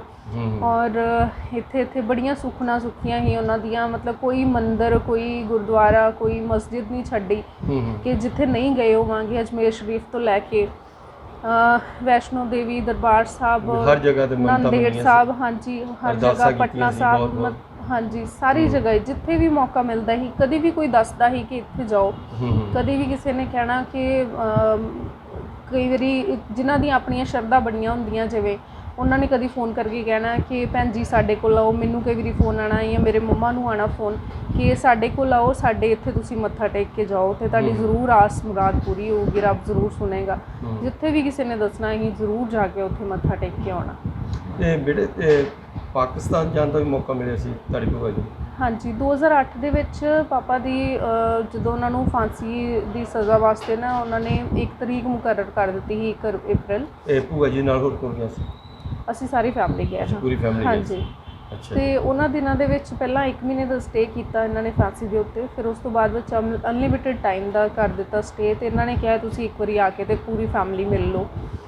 ਤੇ ਉਦੋਂ 2008 ਦੇ ਵਿੱਚ ਮੈਂ, ਮੇਰੀ ਭੈਣ, ਮੇਰੇ ਮਦਰ ਔਰ ਪਰਮਿਸ਼ਨ ਤੁਹਾਨੂੰ ਪੰਜਾਬ ਸਰਕਾਰ ਨੇ ਲੈ ਕੇ ਦਿੱਤੀ ਸੀ? ਨਹੀਂ, ਉਧਰੋਂ ਪਰਮਿਸ਼ਨ ਸੈਂਟਰ ਕੇਂਦਰ ਸਰਕਾਰ ਨੇ। ਤੇ ਉਹਨਾਂ ਦਿਨਾਂ ਦੇ ਵਿੱਚ ਕਾਂਗਰਸ ਦੀ ਗਵਰਨਮੈਂਟ ਹੀ ਸੈਂਟਰ ਦੇ ਵਿੱਚ, ਤੇ ਇੰਨਾ ਜ਼ਰੂਰ ਸੀਗਾ ਕਿ ਜਦੋਂ ਉਹਨਾਂ ਨੇ ਅਨਾਊਂਸ ਕੀਤਾ ਕਿ 1 ਤਰੀਕ ਨੂੰ ਫਾਂਸੀ ਦੇ ਦਿੱਤੀ ਜਾਏਗੀ, ਤੇ ਉਦੋਂ ਰਾਹੁਲ ਗਾਂਧੀ ਨੇ ਇੰਟਰਵੀਨ ਕਰਕੇ ਉਹਦੇ 'ਤੇ ਸਟੇ ਦਵਾਇਆ ਸੀ। ਠੀਕ ਹੈ। ਬਟ ਬੜੀਆਂ ਜਗ੍ਹਾ 'ਤੇ ਐਫਰਟਸ ਕਰਕੇ ਨਾ ਉਹਨਾਂ ਨੂੰ ਲੈ ਕੇ ਆਂਦਾ ਜਾ ਸਕਦਾ ਸੀ, ਕਿਉਂਕਿ ਕੇਸ ਦੇ ਵਿੱਚ ਹੀ ਜਿੰਨੇ ਵੀ ਲਾਇਰਸ ਨੂੰ ਅਸੀਂ ਕੇਸ ਪੜ੍ਹਾਇਆ ਆਪਣਾ, ਇੰਟਰਨੈਸ਼ਨਲ ਲੈਵਲ ਤੱਕ ਦੇ ਵੀ, ਸੁਪਰੀਮ ਕੋਰਟ ਆਫ ਇੰਡੀਆ ਤੱਕ ਦੇ ਵੀ, ਸਾਰਿਆਂ ਨੇ ਇਹ ਚੀਜ਼ਾਂ ਲੂਪ ਹੋਲਸ ਇੰਨੇ ਸਾਰੇ ਹੈਗੇ ਸੀ ਕਿ ਆਪਣੀ ਗਵਰਨਮੈਂਟ ਉਸ ਚੀਜ਼ ਨੂੰ ਪੁੱਟ ਅਪ ਕਰਕੇ ਤੇ ਲੈ ਕੇ ਆ ਸਕਦੀ। ਕੀ ਕੋਸ਼ਿਸ਼ਾਂ ਨਹੀਂ ਕੀਤੀਆਂ ਗਈਆਂ ਸਰਕਾਰ ਵੱਲੋਂ? ਇਹ ਕਹਿ ਲਓ ਘੱਟ ਕੀਤੀਆਂ ਗਈਆਂ। ਕੋਸ਼ਿਸ਼ ਬਸ ਇੰਨੀ ਕਹਿ ਲਓ ਕੀਤੀ ਗਈ ਕਿ ਜਦੋਂ ਬਹੁਤ ਜ਼ਿਆਦਾ ਹਾਈਲਾਈਟ ਹੋਇਆ ਕੇਸ ਤੇ ਉਦੋਂ ਕਿਤੇ ਇਹਨਾਂ ਦੀ ਸਟੇਟਮੈਂਟ ਆ ਜਾਂਦੀ ਸੀ। ਇੱਕ ਵਾਰੀ ਤਾਂ ਈਵਨ ਕਿਸੇ, ਮੈਂ ਨਾਂ ਨਹੀਂ ਲੈਣਾ ਚਾਹੂੰਗੀ, ਕਿਸੇ ਮਿਨਿਸਟਰ ਨੇ ਵੀ ਕਿਹਾ ਸੀ ਕਿ ਅਸੀਂ ਕਿਹਾ ਇੰਟਰਨੈਸ਼ਨਲ ਕੋਰਟ 'ਚ ਆਪਾਂ ਲੈ ਕੇ ਜਾ ਸਕਦੇ ਹਾਂ, ਕਿਉਂਕਿ ਐਸ ਪਰ ਜਨੀਵਾ ਕਨਵੈਨਸ਼ਨ ਵੀ ਉਹ ਕੇਸ ਨਹੀਂ ਉਹਨਾਂ ਨੇ ਫਾਈਲ ਕੀਤਾ। ਔਰ ਹੋਰ ਵੀ ਕਈ ਚੀਜ਼ਾਂ ਹੈਗੀਆਂ ਜਿਹੜੇ ਲੂਪ ਹੋਲਸ ਹੈਗੇ ਜਿਹੜੇ ਆਪਣੀ ਫੇਵਰ 'ਚ ਜਾਂਦੇ ਆ, ਤੇ ਉਹਨਾਂ ਨੇ ਕਿਹਾ ਕਿ ਅਸੀਂ ਨਹੀਂ ਲੈ ਕੇ ਜਾਵਾਂਗੇ, ਤੁਸੀਂ ਐਜ਼ ਅ ਫੈਮਿਲੀ ਦੇਖ ਲਓ, ਤੁਸੀਂ ਲੈ ਕੇ ਜਾਓਗੇ। ਅੱਛਾ ਜੀ। ਜਦੋਂ ਤੁਸੀਂ ਉੱਥੇ ਪਹੁੰਚੇ ਤੁਸੀਂ ਦੇਖਿਆ ਕਿੱਦਾਂ ਦੇ ਪਾਪਾ ਦੇ ਹਾਲਾਤ ਸੀ? ਜਦੋਂ ਅਸੀਂ 2008 'ਚ ਉਹਨਾਂ ਨੂੰ ਮਿਲੇ ਸੀ ਫਸਟ ਟਾਈਮ, ਉਦੋਂ ਤਾਂ ਉਹਨਾਂ ਦੇ ਹਾਲਾਤ ਤੁਹਾਨੂੰ ਪਤਾ ਹੀ ਆ, ਇੱਕ ਡੈਥ ਸੈੱਲ ਦੇ ਵਿੱਚ ਰੱਖਿਆ ਹੋਇਆ ਸੀ ਉਹਨਾਂ ਨੂੰ। ਹਾਂਜੀ, ਸੋਲਿਟਰੀ ਦੇ ਵਿੱਚ ਹੀ ਰੱਖਿਆ ਉਹਨਾਂ ਨੂੰ। 1990 ਤੋਂ ਲੈ ਕੇ ਉਹਨਾਂ ਨੂੰ 2003 ਤੱਕ ਤੇ ਬੇੜੀਆਂ ਵਿੱਚ ਰੱਖਿਆ। 2003 ਦੇ ਵਿੱਚ ਕੈਨੇਡਾ ਤੋਂ ਇੱਕ ਆਰਗੇਨਾਈਜੇਸ਼ਨ ਉੱਥੇ ਗਈ ਸੀ ਹਿਊਮਨ ਰਾਈਟਸ ਦੀ, ਜਿਨ੍ਹਾਂ ਨੇ ਜਾ ਕੇ ਉੱਥੇ ਉਹ ਬੇੜੀਆਂ ਖੁਲਵਾਈਆਂ ਕਿ ਤੁਸੀਂ ਇਹ ਹਿਊਮਨ ਰਾਈਟਸ ਦੀ ਵਾਇਲੇਸ਼ਨ ਕਰ ਰਹੇ ਹੋ, ਉਲੰਘਣਾ ਕਰ ਰਹੇ ਹੋ। ਹਾਂਜੀ, ਤੇ ਉਹਨਾਂ ਦਿਨਾਂ ਦੇ ਵਿੱਚ ਮਤਲਬ ਫਸਟ ਸੀਗੇ ਕੋਈ ਬਾਹਰੋਂ, ਅੱਛਾ ਜੀ, ਜਿਹੜੇ ਕੋਈ ਪਾਪਾ ਨੂੰ ਜਾ ਕੇ ਉਦੋਂ ਮਿਲੇ ਸੀ। ਉਹ ਉਸ ਤੋਂ ਬਾਅਦ ਵਿੱਚ 2008 ਵਿੱਚ ਅਸੀਂ ਮਿਲੇ ਹਾਂ ਜਦੋਂ ਪਾਪਾ ਨੂੰ, ਤੇ ਉਦੋਂ ਉਹਨਾਂ ਦੇ ਪੈਰ ਦੀਆਂ ਅੱਡੀਆਂ ਫੁੱਟੀਆਂ ਹੋਈਆਂ ਸੀ, ਵੇਟ ਉਹਨਾਂ ਦਾ ਬਹੁਤ ਵੱਧ ਚੁੱਕਾ ਸੀ, ਕਿਉਂਕਿ ਉੱਥੇ ਕੋਈ ਅੰਦਰ ਫਿਰਨ ਨੂੰ ਉਨੀ ਕੁ ਜਗ੍ਹਾ ਨਹੀਂ ਸੀ। 7x7 ਦੀ ਉਹ ਮੇਰੇ ਖਿਆਲ 'ਚ ਕੋਠੜੀ ਹੁੰਦੀ ਹੈ ਜਿੱਥੇ ਉਹ ਰੱਖਦੇ ਆ। ਵਿਰੋਧੀ ਦੇਸ਼ ਹੋਣ ਕਰਕੇ ਵੀ ਜ਼ਿਆਦਾ ਹਰਾਸਮੈਂਟ ਕਰਦੇ, ਜ਼ਿਆਦਾ ਤਾਂ ਵੀ ਕਰਦੇ ਆ, ਔਰ ਮੈਂਟਲੀ ਤੌਰ 'ਤੇ ਬਹੁਤ ਪਰੇਸ਼ਾਨ ਕਰਦੇ ਰਹੇ ਆ ਉਹ। ਈਵਨ ਕਿ ਜਦੋਂ 2013 ਦੇ ਵਿੱਚ ਉਹਨਾਂ 'ਤੇ ਅਟੈਕ ਹੋਇਆ, ਉਹ ਤੋਂ ਥੋੜ੍ਹਾ ਟਾਈਮ ਪਹਿਲਾਂ ਇੱਕ ਵਾਰੀ ਪਾਪਾ ਨੇ ਇੱਕ ਚਿੱਠੀ ਲਿਖੀ ਸੀ ਕਿ ਮੈਨੂੰ ਇੱਥੋਂ ਤੱਕ ਵੀ ਕਹਿੰਦੇ ਆ ਕਿ ਤੇਰੀਆਂ ਹੱਡੀਆਂ ਵੀ ਨਹੀਂ ਇੰਡੀਆ ਵਾਪਸ ਭੇਜਣ ਦੇਣੀਆਂ ਸੀ। ਅੱਛਾ। ਅਤੇ ਉਹਨਾਂ ਨੇ ਇਹ ਵੀ ਲਿਖਿਆ ਸੀ, ਕਹਿੰਦੇ ਕਿ ਮੈਨੂੰ ਬੜੀਆਂ ਸਰੀਰਕ ਤੌਰ 'ਤੇ ਬੜੀਆਂ ਪਰੇਸ਼ਾਨੀਆਂ ਦਾ ਸਾਹਮਣਾ ਕਰਨਾ ਪੈ ਰਿਹਾ, ਕਿ ਪੇਨਸ ਹੁੰਦੀਆਂ, ਹੋਰ ਕਈ ਸਕਿਨ ਪ੍ਰੋਬਲਮਸ ਜਾਂ ਹੋਰ ਵੀ ਕਈ ਤਰ੍ਹਾਂ ਦੀਆਂ ਉਹਨਾਂ ਨੂੰ ਪ੍ਰੋਬਲਮਸ ਹੁੰਦੀਆਂ ਸੀ। ਔਰ ਨਾਲ ਇਸ ਦੇ ਨਾਲ ਉਹਨਾਂ ਨੂੰ ਕਾਫੀ ਟਾਈਮ ਤੋਂ ਸਲੋ ਪੋਇਜ਼ਨ ਦਿੱਤਾ ਜਾ ਰਿਹਾ ਸੀ। ਅੱਛਾ ਜੀ। ਉਹਨਾਂ ਨੇ 2013 'ਚ ਜਦੋਂ ਉਹਨਾਂ 'ਤੇ ਅਟੈਕ ਹੋਇਆ, ਉਹ ਤੋਂ 2-3 ਮਹੀਨੇ ਪਹਿਲਾਂ ਹੀ ਇਹ ਚੀਜ਼ ਰਿਵੀਲ ਕੀਤੀ ਸੀ ਕਿ ਮੈਨੂੰ ਸਲੋ ਪੋਇਜ਼ਨ ਦਿੱਤਾ ਜਾ ਰਿਹਾ। ਔਰ ਉਹਨਾਂ ਨੇ ਸੋਨੀਆ ਗਾਂਧੀ ਨੂੰ, ਲਾਲ ਕ੍ਰਿਸ਼ਨ ਅਡਵਾਨੀ ਨੂੰ, ਔਰ ਵੀ ਆਪਣੇ ਡਾਕਟਰ ਮਨਮੋਹਨ ਸਿੰਘ ਉਦੋਂ ਪ੍ਰਾਈਮ ਮਿਨਿਸਟਰ ਸੀਗੇ, ਉਹਨਾਂ ਨੂੰ ਸਾਰਿਆਂ ਨੂੰ ਬਾਏ ਨੇਮ ਇਹ ਚਿੱਠੀ ਲਿਖੀ ਸੀ ਕਿ ਮੇਰੇ ਨਾਲ ਇੱਦਾਂ ਹੋ ਰਿਹਾ ਅਤੇ ਇਹਨੂੰ ਪਲੀਜ਼ ਤੁਸੀਂ ਆਪ ਇੰਟਰਵੀਨ ਕਰਕੇ ਤੇ ਚੀਜ਼ ਨੂੰ ਇਹ ਦੇਖੋ। ਤੇ ਫਿਰ ਜਿਸ ਤਰ੍ਹਾਂ ਦੱਸਦੇ ਵੀ ਉਹਨਾਂ ਦੇ ਗੰਭੀਰ ਸੱਟਾਂ ਵੀ ਲੱਗੀਆਂ। ਜਦੋਂ 2013 ਦੇ ਵਿੱਚ ਅਟੈਕ ਹੋਇਆ, ਉਹ ਬੇਸਿਕਲੀ ਕੀਤਾ ਹੀ ਇਸੇ ਪਰਪਸ ਲਈ ਗਿਆ ਕਿ ਉਹ ਬਚ ਨਾ ਸਕਣ। ਜਦੋਂ ਉੱਥੇ ਪੋਸਟਮਾਰਟਮ ਹੋਇਆ, ਈਵਨ ਉਹਨਾਂ ਨੇ ਆਰਗਨਸ ਵੀ ਕੱਢ ਲਏ। ਇੰਟਰੋਗੇਟ ਕਰਦੇ ਰਹੇ ਉਹਨਾਂ ਨੂੰ? ਫਿਰ ਇੰਟਰੋਗੇਟ ਨਹੀਂ, ਉਹ ਬੇਸਿਕਲੀ ਅਟੈਕ ਕੀਤਾ ਉਹਨਾਂ 'ਤੇ। ਅੱਛਾ। ਅਟੈਕ ਕੀਤਾ ਉਹਨਾਂ ਨੇ 26 ਜੂਨ ਨੂੰ, ਔਰ 2 ਮਈ ਨੂੰ ਫਿਰ ਉਹਨਾਂ ਨੇ ਡਿਕਲੇਅਰ ਕਰ ਦਿੱਤਾ ਕਿ ਉਹ ਬ੍ਰੇਨ ਡੈਡ ਨੇ, ਜਦੋਂ ਕਿ ਆਲਰੇਡੀ ਉਹਨਾਂ ਦੀ ਡੈਥ ਹੋ ਚੁੱਕੀ ਸੀ। ਉਹਨਾਂ ਨੂੰ ਬਸ ਇੱਕ ਡਰਾਮਾ ਕਰਕੇ ਦਿਖਾਇਆ ਗਿਆ ਲੋਕਾਂ ਨੂੰ ਕਿ ਅਸੀਂ ਬਚਾਉਣ ਦੀ ਕੋਸ਼ਿਸ਼ ਕਰ ਰਹੇ ਹਾਂ। ਅਸੀਂ ਇਹ ਵੀ ਕਿਹਾ ਕਿ ਅਸੀਂ ਕਿਸੇ ਬਾਹਰਲੇ ਦੇਸ਼ ਦੇ ਵਿੱਚ ਸਾਨੂੰ ਪਰਮਿਸ਼ਨ ਦਿਓ, ਅਸੀਂ ਲੈ ਕੇ ਜਾ ਕੇ ਇਲਾਜ ਕਰ ਲਈਏ। ਅਤੇ ਕਈ ਹੋਰ ਵੀ ਆਰਗੇਨਾਈਜੇਸ਼ਨਸ ਨੇ ਵੀ ਅਪੀਲ ਕੀਤੀ ਕਿ ਹੁਣ ਐਟਲੀਸਟ ਤੁਸੀਂ ਛੱਡ ਦਿਓ ਉਹਨਾਂ ਨੂੰ, ਕਿ ਜਦੋਂ ਉਹਨਾਂ ਦੀ ਹਾਲਤ ਹੀ ਇੱਦਾਂ ਹੋ ਚੁੱਕੀ ਆ। ਫਿਰ ਉਹਨਾਂ ਨੇ ਜਦੋਂ ਉੱਥੇ ਅਟੋਪਸੀ ਵੀ ਕੀਤੀ ਹੈ ਨਾ, ਉਹਨਾਂ ਦਾ ਪੋਸਟਮਾਰਟਮ ਕੀਤਾ, ਅਤੇ ਉਦੋਂ ਉਹਨਾਂ ਨੇ ਔਰਗਨਸ ਕਾਫੀ ਸਾਰੇ ਇੱਦਾਂ ਦੇ ਵਾਈਟਲ ਕੱਢ ਲਏ ਕਿ ਜਿਹੜੇ ਜਿੱਥੋਂ ਇਹ ਪਤਾ ਲੱਗ ਸਕਦਾ ਸੀ ਸਾਨੂੰ ਕਿ ਉਹਨਾਂ ਨੂੰ ਸਲੋ ਪੋਇਜ਼ਨ ਦਿੱਤਾ ਜਾ ਰਿਹਾ ਸੀ, ਜਾਂ ਹੋਰ ਵੀ ਕਈ ਚੀਜ਼ਾਂ ਪਤਾ ਲੱਗਣੀਆਂ ਸੀ ਕਿ ਉਹਨਾਂ ਦੀ ਮੌਤ ਦਾ ਅਸਲ ਕਾਰਨ ਕੀ ਸੀ। ਅਤੇ ਉਸ ਤੋਂ ਬਾਅਦ ਫਿਰ ਕਿਸ ਤਰ੍ਹਾਂ ਦੀ ਡੈਥ ਹੋ ਜਾਂਦੀ ਹੈ, ਫਿਰ ਕੀ ਉਪਰਾਲੇ ਕਰਨੇ ਪਏ ਤੁਹਾਨੂੰ, ਕਿਹੜੀਆਂ ਮੁਸ਼ਕਲਾਂ, ਕਿਸ ਤਰ੍ਹਾਂ ਫਿਰ ਬੋਡੀ ਇੱਧਰ ਆਈ?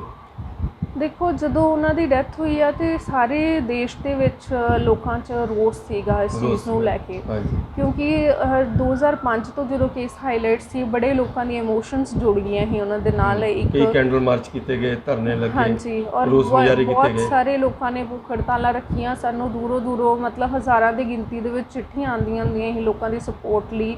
ਲੋਕਾਂ ਨੇ ਆਪਣੇ ਲੈਵਲ 'ਤੇ ਹਵਨ ਕਰਾਏ, ਅਰਦਾਸਾਂ ਕੀਤੀਆਂ, ਔਰ ਵਰਤ ਰੱਖੇ, ਮਤਲਬ ਹਰ ਤਰ੍ਹਾਂ ਦੀ ਸਪੋਰਟ ਕੀਤੀ ਉਹਨਾਂ ਨੇ। ਅਤੇ ਜਦੋਂ ਅਟੈਕ ਹੋਇਆ, ਫਿਰ ਗਵਰਨਮੈਂਟ ਦੇ ਉੱਪਰ ਵੀ ਇੱਕ ਪ੍ਰੈਸ਼ਰ ਸੀਗਾ, ਅਤੇ ਜਦੋਂ ਅਸੀਂ ਕਿਹਾ ਕਿ ਸਾਨੂੰ ਬੋਡੀ ਵਾਪਸ ਚਾਹੀਦੀ ਆ ਔਰ ਜਿੰਨੀ ਜਲਦੀ ਹੋ ਸਕੇ, ਤਾਂ ਉਦੋਂ ਫਿਰ ਪਾਕਿਸਤਾਨ ਵੀ ਰੈਡੀ ਹੋ ਗਿਆ ਅਤੇ ਉਹਨਾਂ ਨੇ ਨੈਕਸਟ ਡੇ ਹੀ ਪਾਪਾ ਦੀ ਬੋਡੀ ਵਾਪਸ ਕਰ ਦਿੱਤੀ।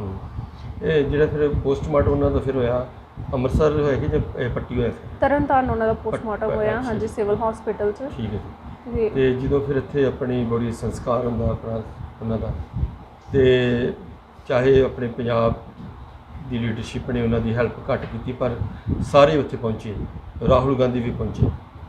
ਤੇ ਕੀ ਕਹਿਣਾ ਚਾਹੁੰਦੇ ਜੀ, ਕਿਸ ਤਰ੍ਹਾਂ ਜੀ ਅਗਰ ਉਹਨਾਂ ਦੀ ਉਸ ਟਾਈਮ ਦਿਲੋਂ ਹੈਲਪ ਕਰਦੇ ਤੇ ਪਾਪਾ ਛੁੱਟ ਸਕਦੇ, ਆ ਸਕਦੇ ਸੀ? ਜੀ ਜਿੱਦਾਂ ਹੁਣ ਦੇਖੋ ਤੁਸੀਂ ਕੁਲਭੂਸ਼ਣ ਜਾਧਵ ਹੈ, ਚਲੋ ਉਹਨਾਂ ਦੇ ਕੇਸ ਦੇ ਵਿੱਚ ਬਾਅਦ 'ਚ ਇੰਨੀ ਪ੍ਰੋਗਰੈਸ ਨਹੀਂ ਹੋਈ, but at least government international court ਤੱਕ ਲੈ ਕੇ ਗਈ ਉਸ ਚੀਜ਼ ਨੂੰ। ਉਹਨਾਂ ਦੀ ਮਤਲਬ ਘੱਟੋ ਘੱਟ ਫੈਮਿਲੀ ਨੂੰ ਇੰਨਾ ਦਿਲਾਸਾ ਹੋ ਜਾਂਦਾ ਹੈ ਕਿ ਐਫਰਟਸ ਕੀਤੇ ਗਏ ਆ, ਹੈ ਨਾ। ਉਹ ਬਾਅਦ ਦੀ ਗੱਲ ਹੈ ਕਿ ਉਹਦਾ ਰਿਜ਼ਲਟ ਕੀ ਨਿਕਲਦਾ ਕੀ ਨਹੀਂ। ਹਾਂਜੀ। ਤੇ ਘੱਟੋ ਘੱਟ ਜੇ ਐਫਰਟਸ ਕਰਦੇ ਤੇ ਸ਼ਾਇਦ ਪਾਪਾ ਅੱਜ ਸਾਡੇ ਵਿੱਚ ਜਿਸ ਤਰ੍ਹਾਂ ਭੂਆ ਜੀ ਨੇ ਬਹੁਤ ਜ਼ਿਆਦਾ ਹਾਂਜੀ ਸੰਘਰਸ਼ ਕੀਤਾ, ਹਰ ਤਰ੍ਹਾਂ ਦਾ ਉਹਨਾਂ ਨੇ ਸੰਘਰਸ਼ ਕੀਤਾ, ਧਰਨੇ ਲਾਏ।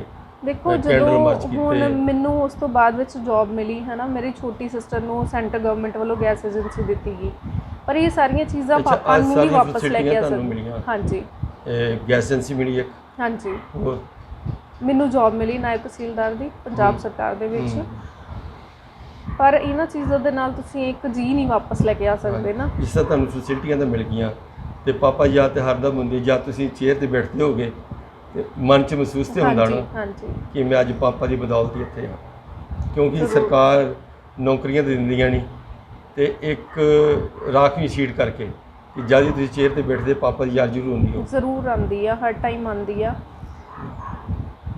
ਬੜੀ, ਕਿਉਂਕਿ ਇੰਨੀ ਜਦੋਜਹਿਦ ਕੀਤੀ, ਉਸ ਤੋਂ ਬਾਅਦ ਵਿੱਚ ਕੋਈ ਉਹਦਾ ਵਧੀਆ ਰਿਜ਼ਲਟ ਨਹੀਂ ਨਿਕਲਿਆ। ਕਿਹੜੀ ਜੌਬ ਕਰ ਰਹੇ ਸੰਗਤਾਂ ਦੱਸੋ? ਮੈਂ ਇਸ ਟਾਈਮ ਨਾਇਬ ਤਹਿਸੀਲਦਾਰ ਹਾਂ, ਸੁਲਤਾਨਪੁਰ ਲੋਧੀ ਪੋਸਟ ਹੈ ਮੇਰੀ। ਹਾਂਜੀ, ਠੀਕ ਹੈ ਜੀ, ਨਾਇਬ ਤਹਿਸੀਲਦਾਰ। ਹਾਂਜੀ। ਤੇ ਛੋਟੀ ਬੇਟੀ ਦਾ ਆਪਣੀ ਗੈਸ ਏਜੰਸੀ ਆ ਉਹਦੇ ਕੋਲ, ਇੰਡੀਅਨ ਆਇਲ ਦੀ। ਅੱਛਾ ਜੀ, ਠੀਕ ਹੈ ਜੀ। ਕੋਈ ਹੋਰ ਸਰਕਾਰ ਵੱਲੋਂ ਸਹੂਲਤਾਂ ਦਿੱਤੀਆਂ? ਨਹੀਂ, ਉਸ ਤੋਂ ਇਲਾਵਾ ਕੈਸ਼ ਉਹਨਾਂ ਨੇ ਦਿੱਤਾ ਸੀ, ਮੋਨੇਟਰੀ ਉਹਨਾਂ ਨੇ ਕੀਤੀ ਸੀ ਹੈਲਪ। ਅੱਛਾ, ਉਹ ਕਿੰਨੀ ਮਿਲਦੀ? 1 ਕਰੋੜ ਰੁਪਏ ਉਹਨਾਂ ਨੇ ਦਿੱਤਾ ਸੀ, ਬਟ ਉਹਦੇ ਵਿੱਚ ਇਹ ਸੀਗਾ ਕਿ ਗਵਰਨਮੈਂਟ ਨੇ ਆਲਰੇਡੀ ਕਲੀਅਰ ਕਰ ਦਿੱਤਾ ਸੀ ਕਿ ਜੋ ਵੀ ਗੈਸ ਏਜੰਸੀ ਦਾ ਤੁਹਾਨੂੰ ਲਾਇਸੈਂਸ ਵਗੈਰਾ ਦਾ ਜਾਂ ਜ਼ਮੀਨ ਦਾ ਜਾਂ ਜੋ ਵੀ ਖਰਚਾ ਹੋਊਗਾ ਤੁਸੀਂ ਆਪਣੇ ਕੋਲੋਂ ਕਰਨਾ, ਸਿਰਫ ਅਸੀਂ ਤੁਹਾਨੂੰ ਅਲਾਓ ਵੀ ਕਰਾਂਗੇ ਕਿ ਵੈਕੈਂਟ ਸੀਟ ਹੈਗੀ ਹੈ ਤੇ ਇੱਥੇ ਤੁਸੀਂ ਗੈਸ ਏਜੰਸੀ ਮਤਲਬ ਖੋਲ੍ਹ ਸਕਦੇ ਹੋ। ਤੇ ਬਾਕੀ ਸਾਰਾ ਜੋ ਵੀ ਹੈਗੀ ਹੈ ਜੋ ਗਵਰਨਮੈਂਟ ਨੇ ਉਹ ਕੀਤਾ ਸੀ, ਉਹਦੇ ਵਿੱਚੋਂ ਹੀ ਉਹ ਗੈਸ ਏਜੰਸੀ ਰਨ ਕੀਤੀ ਭਿੱਖੀਵਿੰਡ ਵਿੱਚ। ਹਾਂਜੀ, ਸ਼ਹੀਦ ਸਰਬਜੀਤ ਸਿੰਘ। ਹਾਂਜੀ, ਪਾਪਾ ਦੇ ਨਾਮ ਤੇ ਹੀ ਹੈ ਉਹ। ਠੀਕ ਹੈ ਜੀ। ਬਹੁਤ ਦਰਦਨਾਕ ਤੁਹਾਡੀ ਕਥਾ, ਛੋਟੇ ਛੋਟੇ ਬੱਚੇ ਸੀ ਤੁਸੀਂ, ਤੇ ਪਾਪਾ ਦਾ ਤੁਸੀਂ ਇਕੱਲੇ ਸਾਰਾ ਬਚਪਨ ਬਿਤਾਇਆ, ਬਹੁਤ ਦੁੱਖ ਦੀ ਗੱਲ ਹੈ। ਹੁਣ ਜਿਨ੍ਹਾਂ ਨੇ ਤੁਹਾਡੇ ਲਈ ਸੰਘਰਸ਼ ਕੀਤਾ ਇੰਨਾ, ਭੂਆ ਜੀ ਨੇ ਅੱਜ ਤੁਹਾਡਾ ਸਾਥ ਛੱਡ ਗਏ ਨੇ, ਕੀ ਪ੍ਰੋਬਲਮ ਆਈ ਉਹਨਾਂ ਨੂੰ ਬੋਡੀ ਵਿੱਚ? ਕੁਛ ਟਾਈਮ ਤੋਂ ਉਹਨਾਂ ਨੂੰ ਹਾਈਪਰਟੈਂਸ਼ਨ ਸੀਗੀ, ਫਿਰ ਉਹਨਾਂ ਨੂੰ ਬਾਅਦ ਵਿੱਚ ਲੰਗਸ 'ਚ ਇਨਫੈਕਸ਼ਨ ਹੋ ਗਿਆ ਸੀ। ਬੇਸਿਕਲੀ ਹਾਈਪਰਟੈਂਸ਼ਨ ਕਰਕੇ ਹੀ ਉਹਨਾਂ ਨੂੰ ਇੱਕਦਮ ਜਿਹੜਾ ਹੈਗਾ ਨਾ, ਜਦੋਂ ਉਹਨਾਂ ਦੀ ਸਾਹ ਦੀ ਪ੍ਰੋਬਲਮ ਹੋਣੀ ਸ਼ੁਰੂ ਹੋਈ ਆ 25 ਤਰੀਕ ਸ਼ਾਮ ਨੂੰ, ਤਾਂ ਮੇਰੀ ਛੋਟੀ ਸਿਸਟਰ ਉਹ ਆਈ ਹੋਈ ਸੀ ਉਸ ਦਿਨ ਘਰ, ਤਾਂ ਉਹ ਲੈ ਕੇ ਗਈ ਭੂਆ ਜੀ ਨੂੰ ਅੰਮ੍ਰਿਤਸਰ ਹਸਪੀਟਲ 'ਚ। ਫਿਰ ਉਸ ਤੋਂ ਬਾਅਦ ਵਿੱਚ ਉਹਨਾਂ ਨੂੰ ਕੁਝ ਟਾਈਮ ICU 'ਚ ਰੱਖਿਆ, 2-3 ਘੰਟੇ। ਦੈਨ ਉਸ ਤੋਂ ਬਾਅਦ ਵਿੱਚ ਉਹਨਾਂ ਨੂੰ ਵੈਂਟੀਲੇਟਰ 'ਤੇ ਰੱਖਿਆ, ਕਹਿੰਦੇ ਕਿ ਇਸ ਤੋਂ ਇਲਾਵਾ ਹੋਰ ਕੋਈ ਆਪਸ਼ਨ ਨਹੀਂ ਹੈਗੀ ਤੁਹਾਡੇ ਕੋਲ। ਜਦੋਂ ਵੈਂਟੀਲੇਟਰ 'ਤੇ ਅਸੀਂ ਅਲਾਓ ਕੀਤਾ ਤੇ 1-1.5 ਘੰਟੇ ਦੇ ਵਿੱਚ ਹੀ ਉਹਨਾਂ ਨੂੰ ਨਾਲ ਹੀ ਹਾਰਟ ਅਟੈਕ ਹੋ ਗਿਆ। ਉਸ ਟਾਈਮ ਤੋਂ ਬੜੇ ਲੋਕ ਬੜੀ ਤਰ੍ਹਾਂ ਦੇ ਬਲੇਮਸ ਉਹਨਾਂ 'ਤੇ ਲਾ ਰਹੇ ਸੀ, ਜਿਹਦੇ ਕਰਕੇ ਉਹ ਇਸ ਚੀਜ਼ ਹਮੇਸ਼ਾ ਸੋਚਦੇ ਹੁੰਦੇ ਸੀ। ਉਹਨਾਂ ਨੇ ਬੜੀ ਵਾਰੀ ਮੇਰੇ ਨਾਲ ਵੀ ਸ਼ੇਅਰ ਕੀਤੀ ਕਿ ਇਹ ਸਿਸਟਰ ਨਹੀਂ ਆ ਸਰਬਜੀਤ ਸਿੰਘ ਦੀ ਰੀਅਲ, ਔਰ ਇਹ ਪੈਸਿਆਂ ਦੇ ਕਰਕੇ ਇਹਨੇ ਆ ਸਭ ਕੁਝ ਕੀਤਾ ਹੈ, ਜੋ ਵੀ ਇਹਨੇ ਸਟਰਗਲ ਕੀਤੀ ਆ। ਹੁਣ ਤੁਸੀਂ ਦੇਖੋ ਕਿ ਰੀਅਲ ਸਿਸਟਰ ਨੇ, 2 ਹੀ ਭੈਣ ਭਰਾ ਸੀਗੇ। ਹਾਂਜੀ, ਤੇ ਇਨਫੈਕਟ ਕਿ ਤੁਸੀਂ ਇਹ ਦੇਖੋ ਕਿ ਹੁਣ ਅੱਜ ਦੇ ਟਾਈਮ ਵਿੱਚ ਮੈਂ ਜਦੋਂ ਕਿ ਇਸ ਜੌਬ ਦੇ ਵਿੱਚ ਹਾਂ, ਜਿਹੜੀ ਜ਼ਮੀਨਾਂ ਦੇ ਨਾਲ ਰਿਲੇਟਡ ਹੈ, ਸਭ ਅਗਰ ਗਰਾਊਂਡ ਲੈਵਲ 'ਤੇ ਦੇਖੀਏ ਆਪਾਂ, ਬਹੁਤ ਸਾਰੇ ਇੱਦਾਂ ਦੇ ਕੇਸਿਸ ਆਉਂਦੇ ਕਿ ਭੈਣ ਭਰਾ ਆਪਸ 'ਚ ਜ਼ਮੀਨਾਂ ਕਰਕੇ ਲੜਦੇ ਨੇ, ਤੇ ਭੈਣਾਂ ਆਪਣਾ ਚਲੋ ਕਾਨੂੰਨੀ ਤੌਰ ਬਹੁਤ ਘੱਟ ਭੈਣਾਂ ਹੁੰਦੀਆਂ ਜਿਹੜੀਆਂ ਆਪਣੇ ਭਰਾ ਦੀ ਖਾਤਰ ਏਡਾ ਵੱਡਾ ਸੰਘਰਸ਼ ਕਰਨ। ਹਾਂਜੀ, ਅੱਜ ਤੁਹਾਨੂੰ ਬਹੁਤ ਵੱਡਾ ਸੁੱਖ ਸੀ ਆਪਣੀ ਭੂਆ ਜੀ ਦਾ, ਜੋ ਇੱਕ ਸਾਦਾ ਪਿਤਾ ਦੇ ਵਾਂਗ ਉਹਨਾਂ ਦਾ ਸਾਇਆ ਵੀ ਤੁਹਾਡੇ ਸਿਰ ਤੋਂ ਉੱਠ ਗਿਆ। ਇਹ ਲੱਗਦਾ ਹੈ ਹੁਣ ਐਕਚੁਅਲ 'ਚ ਕਿ ਜਿਸ ਦਿਨ ਉਹਨਾਂ ਦੀ ਡੈਥ ਹੋਈ ਆ, ਕੋਈ ਸ਼ਬਦ ਨਹੀਂ ਸੀ ਕਹਿਣ ਨੂੰ। ਇਹ ਲੱਗ ਰਿਹਾ ਸੀ ਕਿ ਅਸਲ 'ਚ ਜਿਹੜਾ ਬੈਸਟ ਸਕੂਲ ਕਿਹੜਾ ਹੈ। ਉਸ ਤੋਂ ਬਾਅਦ ਵਿੱਚ ਮੈਂ ਕਿਹਾ ਕਿ ਮੈਂ ਏਵੀਏਸ਼ਨ ਦਾ ਕੋਰਸ ਕਰਨਾ ਹੈ, ਅਤੇ ਮੈਂ ਉਹਨਾਂ ਨੂੰ ਇੱਕ ਵਾਰੀ ਕਿਹਾ, ਮੈਂ ਕਿਹਾ ਭੂਆ ਜੀ ਮਤਲਬ ਮੈਂ ਕਿਹਾ ਮੈਂ ਤੇ ਭੂਆ ਜੀ ਜਾ ਕੇ ਅਸੀਂ ਪਤਾ ਕਰਕੇ ਆਏ ਕਿ ਏਵੀਏਸ਼ਨ ਦੇ ਕੋਰਸ ਵਿੱਚ ਕਿੰਨਾ ਖਰਚਾ ਹੈ, ਤਾਂ ਉਹਨਾਂ ਨੇ 1.5 ਲੱਖ ਰੁਪਏ ਮੇਰੇ ਖਿਆਲ 'ਚ ਉਦੋਂ ਦੱਸਿਆ। ਤੇ ਮੈਂ ਉਹਨਾਂ ਨੂੰ ਕਿਹਾ ਕਿ ਆਪਾਂ ਕਿੱਦਾਂ ਕਰਾਂਗੇ, ਕਹਿੰਦੇ ਤੂੰ ਟੈਨਸ਼ਨ ਨਾ ਲੈ। ਫਿਰ ਮੇਰੀ ਭੈਣ ਉਹਦੀ ਵੀ ਐਜੂਕੇਸ਼ਨ, ਮੇਰੇ ਮੰਮਾ ਨੂੰ ਲੁੱਕ ਆਫਟਰ ਕਰਨਾ, ਕਿਸੇ ਵੀ ਚੀਜ਼ ਦੀ ਉਹਨਾਂ ਨੇ ਨਹੀਂ ਪ੍ਰੋਬਲਮ ਆਉਣ ਦਿੱਤੀ, ਭਾਵੇਂ ਆਪ ਜਿੱਦਾਂ ਦੇ ਮਰਜ਼ੀ ਹਾਲਾਤਾਂ 'ਚ ਰਹੇ ਹੋਣ। ਤੇ ਹੁਣ ਜਦੋਂ ਇੱਦਾਂ ਹੋਇਆ ਨਾ, ਤੇ ਹੁਣ ਅਸਲ 'ਚ ਇਹ ਚੀਜ਼ ਫੀਲ ਹੁੰਦੀ ਆ ਕਿ ਕੀ ਉਹਨਾਂ ਦਾ ਰੋਲ ਸੀਗਾ ਫੈਮਿਲੀ ਦੇ ਵਿੱਚ। ਸਾਨੂੰ ਭੂਆ ਦੇ ਵਿੱਚ ਹੀ ਆਪਣੇ ਪਿਤਾ ਨੂੰ ਦੇਖਦੇ ਸੀ। ਹਾਂਜੀ, ਫਾਦਰ ਸਾਹਿਬ ਨੂੰ ਤੁਸੀਂ ਆਪਣੇ ਭੂਆ ਦੇ ਪਿਆਰ ਦੇ ਵਿੱਚ ਨਜ਼ਰ ਆਉਂਦੇ ਸੀ। ਬਹੁਤ ਦੁੱਖ ਹੋਇਆ ਜੀ ਤੁਹਾਡੀ ਇਹ ਗੱਲ ਸੁਣ ਕੇ। ਤੇ ਹੁਣ ਤੁਸੀਂ ਕਿਸ ਆਪਣੇ 26/6/2022 ਨੂੰ ਹਾਂਜੀ ਭੂਆ ਡੈਥ ਹੋ ਗਈ ਹੈ, ਤੇ ਕਿਦਨ ਭੋਗ ਉਹਨਾਂ ਦਾ ਅੱਜ ਅਸੀਂ ਅਖੰਡ ਪਾਠ ਸਾਹਿਬ ਰੱਖ ਰਹੇ ਹਾਂ ਘਰੇ ਹੀ, ਔਰ ਭੋਗ ਉਹਦਾ ਅਸੀਂ 4 ਜੁਲਾਈ ਨੂੰ ਹੈਗਾ, ਉਹਦਾ ਸੋਮਵਾਰ ਨੂੰ ਭਿੱਖੀਵਿੰਡ ਵਿੱਚ ਬਾਬਾ ਦੀਪ ਸਿੰਘ ਜੀ ਦਾ ਗੁਰਦੁਆਰਾ ਹੈ, ਮੇਨ ਬਾਜ਼ਾਰ ਵਿੱਚ, ਪੱਟੀ ਰੋਡ ਤੇ। ਹਾਂਜੀ, ਧਾਰਮਿਕ ਸਮਾਜਿਕ ਜਥੇਬੰਦੀਆਂ ਸਾਰੀਆਂ ਹੋਣਗੀਆਂ। ਮੈਂ ਸਾਰਿਆਂ ਨੂੰ ਇਹ ਬੇਨਤੀ ਕਰਦੀ ਹਾਂ ਕਿ ਜਿਨ੍ਹਾਂ ਨੇ ਇੰਨਾ ਇੱਕ ਮਿਸਾਲ ਕਾਇਮ ਕੀਤੀ ਕਿ ਤੁਸੀਂ ਕਿੱਥੋਂ ਤੱਕ ਜਾ ਸਕਦੇ ਹੋ, ਜੇ ਤੁਹਾਡੇ 'ਚ ਲਗਨ ਹੋਵੇ, ਭੈਣ ਭਰਾ ਦਾ ਪਿਆਰ। ਔਰ ਇੱਕ ਤੁਸੀਂ ਦੇਖੋ, ਇੱਕ ਪਿੰਡ ਦੇ ਵਿੱਚੋਂ ਉੱਠ ਕੇ ਇੱਕ ਲੇਡੀ ਨੇ ਇੱਥੋਂ ਤੱਕ ਗੱਲ ਆਪਣੀ ਪਹੁੰਚਾਈ ਕਿ ਦੋਨਾਂ ਦੇਸ਼ਾਂ ਨੂੰ ਝੁਕਣਾ ਪਿਆ ਉਹਨਾਂ ਦੇ ਅੱਗੇ, ਭਾਵੇਂ ਚਲੋ ਐਟ ਲਾਸਟ ਸਾਨੂੰ ਰਿਜ਼ਲਟ ਉਹ ਨਹੀਂ ਮਿਲਿਆ ਜੋ ਅਸੀਂ ਸੋਚਿਆ ਸੀ, ਪਰ ਫਿਰ ਵੀ ਇੱਥੋਂ ਤੱਕ ਗੱਲ ਪਹੁੰਚੀ ਕਿ ਪਾਪਾ ਨੂੰ ਹਰ ਕੋਈ ਰਿਸਪੈਕਟ ਕਰਦਾ ਹੈ। ਦੂਰੋਂ ਜਦੋਂ ਲੋਕੀ ਮਤਲਬ ਇੱਥੋਂ ਤੱਕ ਕਿ ਕੋਈ ਸਾਊਥ ਸਾਈਡ ਤੋਂ ਵੀ ਲੋਕ ਆਏ ਆ, ਇਹੋ ਜਿਹੇ ਅਸਮ ਤੋਂ ਵੀ ਆਏ ਨੇ, ਜਿਨ੍ਹਾਂ ਨੇ ਜਿਹੜੇ ਦਰਬਾਰ ਸਾਹਿਬ ਕਦੀ ਮੱਥਾ ਟੇਕਣ ਆਉਂਦੇ ਆ ਨਾ, ਤੇ ਉਹ ਜ਼ਰੂਰੀ ਘਰੇ ਹੋ ਕੇ ਜਾਂਦੇ ਆ। ਮੋਸਟ ਆਫ ਦਾ ਟਾਈਮਸ ਸਾਨੂੰ ਫੋਨ ਆਉਂਦੇ ਆ, ਔਨਲਾਈਨ ਸੋਸ਼ਲ ਮੀਡੀਆ ਦੇ ਥਰੂ ਲੋਕ ਕੰਟੈਕਟ ਕਰਦੇ ਔਰ ਆ ਕੇ ਉਹ ਮਿਲ ਕੇ ਜਾਂਦੇ ਆ। ਔਰ ਜੇ ਅੱਜ ਫੈਮਿਲੀ ਦਾ ਕਿਤੇ ਨਾਂ ਹੈਗਾ ਹੈ, ਜਾਂ ਅਸੀਂ ਪਾਪਾ ਦਾ ਨਾਂ ਹੈਗਾ ਹੈ, ਉਹ ਭੂਆ ਜੀ ਦੇ ਕਰਕੇ। ਹਾਂਜੀ, ਥੈਂਕ ਯੂ। ਇਹ ਸਨ ਸ਼ਹੀਦ ਸਰਬਜੀਤ ਸਿੰਘ ਦੀ ਵੱਡੀ ਬੇਟੀ ਸਵਪਨਦੀਪ ਕੌਰ, ਜਿਨ੍ਹਾਂ ਨਾਲ ਅਸੀਂ ਉਹਨਾਂ ਕੋਲ 1990 ਤੋਂ ਲੈ ਕੇ 2013 ਤੱਕ ਦੀ ਜਿਹੜੀ ਗਾਥਾ ਸਾਰੀ ਸੁਣੀ। 23 ਸਾਲ ਦਾ ਇਹ ਵਿਛੋੜਾ ਜੋ ਬੱਚੀ ਨੇ ਆਪਣੇ ਆਪ ਤੱਕ ਸੰਗਤਾਂ ਨੂੰ ਸੁਣਾਇਆ ਸਾਰਾ। ਔਰ ਬਹੁਤ ਦੁੱਖ ਦੀ ਗੱਲ ਆ ਕਿ ਅੱਜ ਜਿਨ੍ਹਾਂ ਦੇ ਪਿੱਛੇ ਇੰਨਾ ਵੱਡਾ ਸੰਘਰਸ਼ ਕੀਤਾ, ਜਿਨ੍ਹਾਂ ਦੀ ਬਦੌਲਤ ਅੱਜ ਸਾਰਾ ਪਰਿਵਾਰ ਸਟੈਂਡ ਕਰਦਾ, ਉਹ ਸੀ ਇਹਨਾਂ ਦੀ ਭੂਆ ਜੀ, ਭੈਣ ਜੀ ਦਲਬੀਰ ਕੌਰ, ਜੋ ਪਰਿਵਾਰ ਨੂੰ ਵਿਛੋੜਾ ਦੇ ਗਏ। ਬੱਚੀ ਨੇ ਦੱਸਿਆ ਕਿ ਜਿਸ ਤਰ੍ਹਾਂ ਸਾਨੂੰ ਆਪਣੇ ਪਿਤਾ ਦਾ ਬਹੁਤ ਵੱਡਾ ਵਿਛੋੜਾ ਸੀ, ਉਸੇ ਤਰ੍ਹਾਂ ਹੀ ਸਾਡੀ ਭੂਆ ਜੀ ਦਾ ਵੀ ਸਾਨੂੰ ਬਹੁਤ ਵਿਛੋੜਾ ਹੈ। ਅੱਜ ਉਹਨਾਂ ਨੂੰ ਪਤਾ ਲੱਗਾ ਕਿ ਉਹਨਾਂ ਦੇ ਸਿਰ ਦੇ ਉੱਤੋਂ ਪਿਤਾ ਦਾ ਸਾਇਆ ਜਿਹੜਾ ਉੱਠ ਗਿਆ ਹੈ। ਬਹੁਤ ਘੱਟ ਭੈਣ ਭਰਾਵਾਂ ਦਾ ਪਿਆਰ ਐਸਾ ਦੇਖਿਆ ਹੈ ਕਿ ਜੋ ਭੈਣ ਆਪਣੇ ਭਰਾ ਦੀ ਖਾਤਰ ਸਭ ਕੁਝ ਕੁਰਬਾਨ ਕਰਦੇ, ਆਪਣੀ ਨੌਕਰੀ ਤੋਂ ਵੀ ਰਿਜ਼ਾਈਨ ਦੇ ਦੇ। ਬਹੁਤ ਘੱਟ ਭੈਣਾਂ ਇਹੋ ਜਿਹੀਆਂ ਦੇਖੀ ਦੀਆਂ। ਅਸੀਂ ਆਪਣੇ ਗੁਰਬਾਣੀ ਅਖੰਡ ਬਾਣੀ ਚੈਨਲ ਦੇ ਪੂਰੀ ਟੀਮ ਵੱਲੋਂ ਆਪ ਜੀ ਨਾਲ ਦੁੱਖ ਸਾਂਝਾ ਕਰਦੇ ਹਾਂ ਜੀ, ਭੂਆ ਜੀ ਦੇ ਔਰ ਤੁਹਾਡੇ ਪਾਪਾ ਜੀ ਦੇ।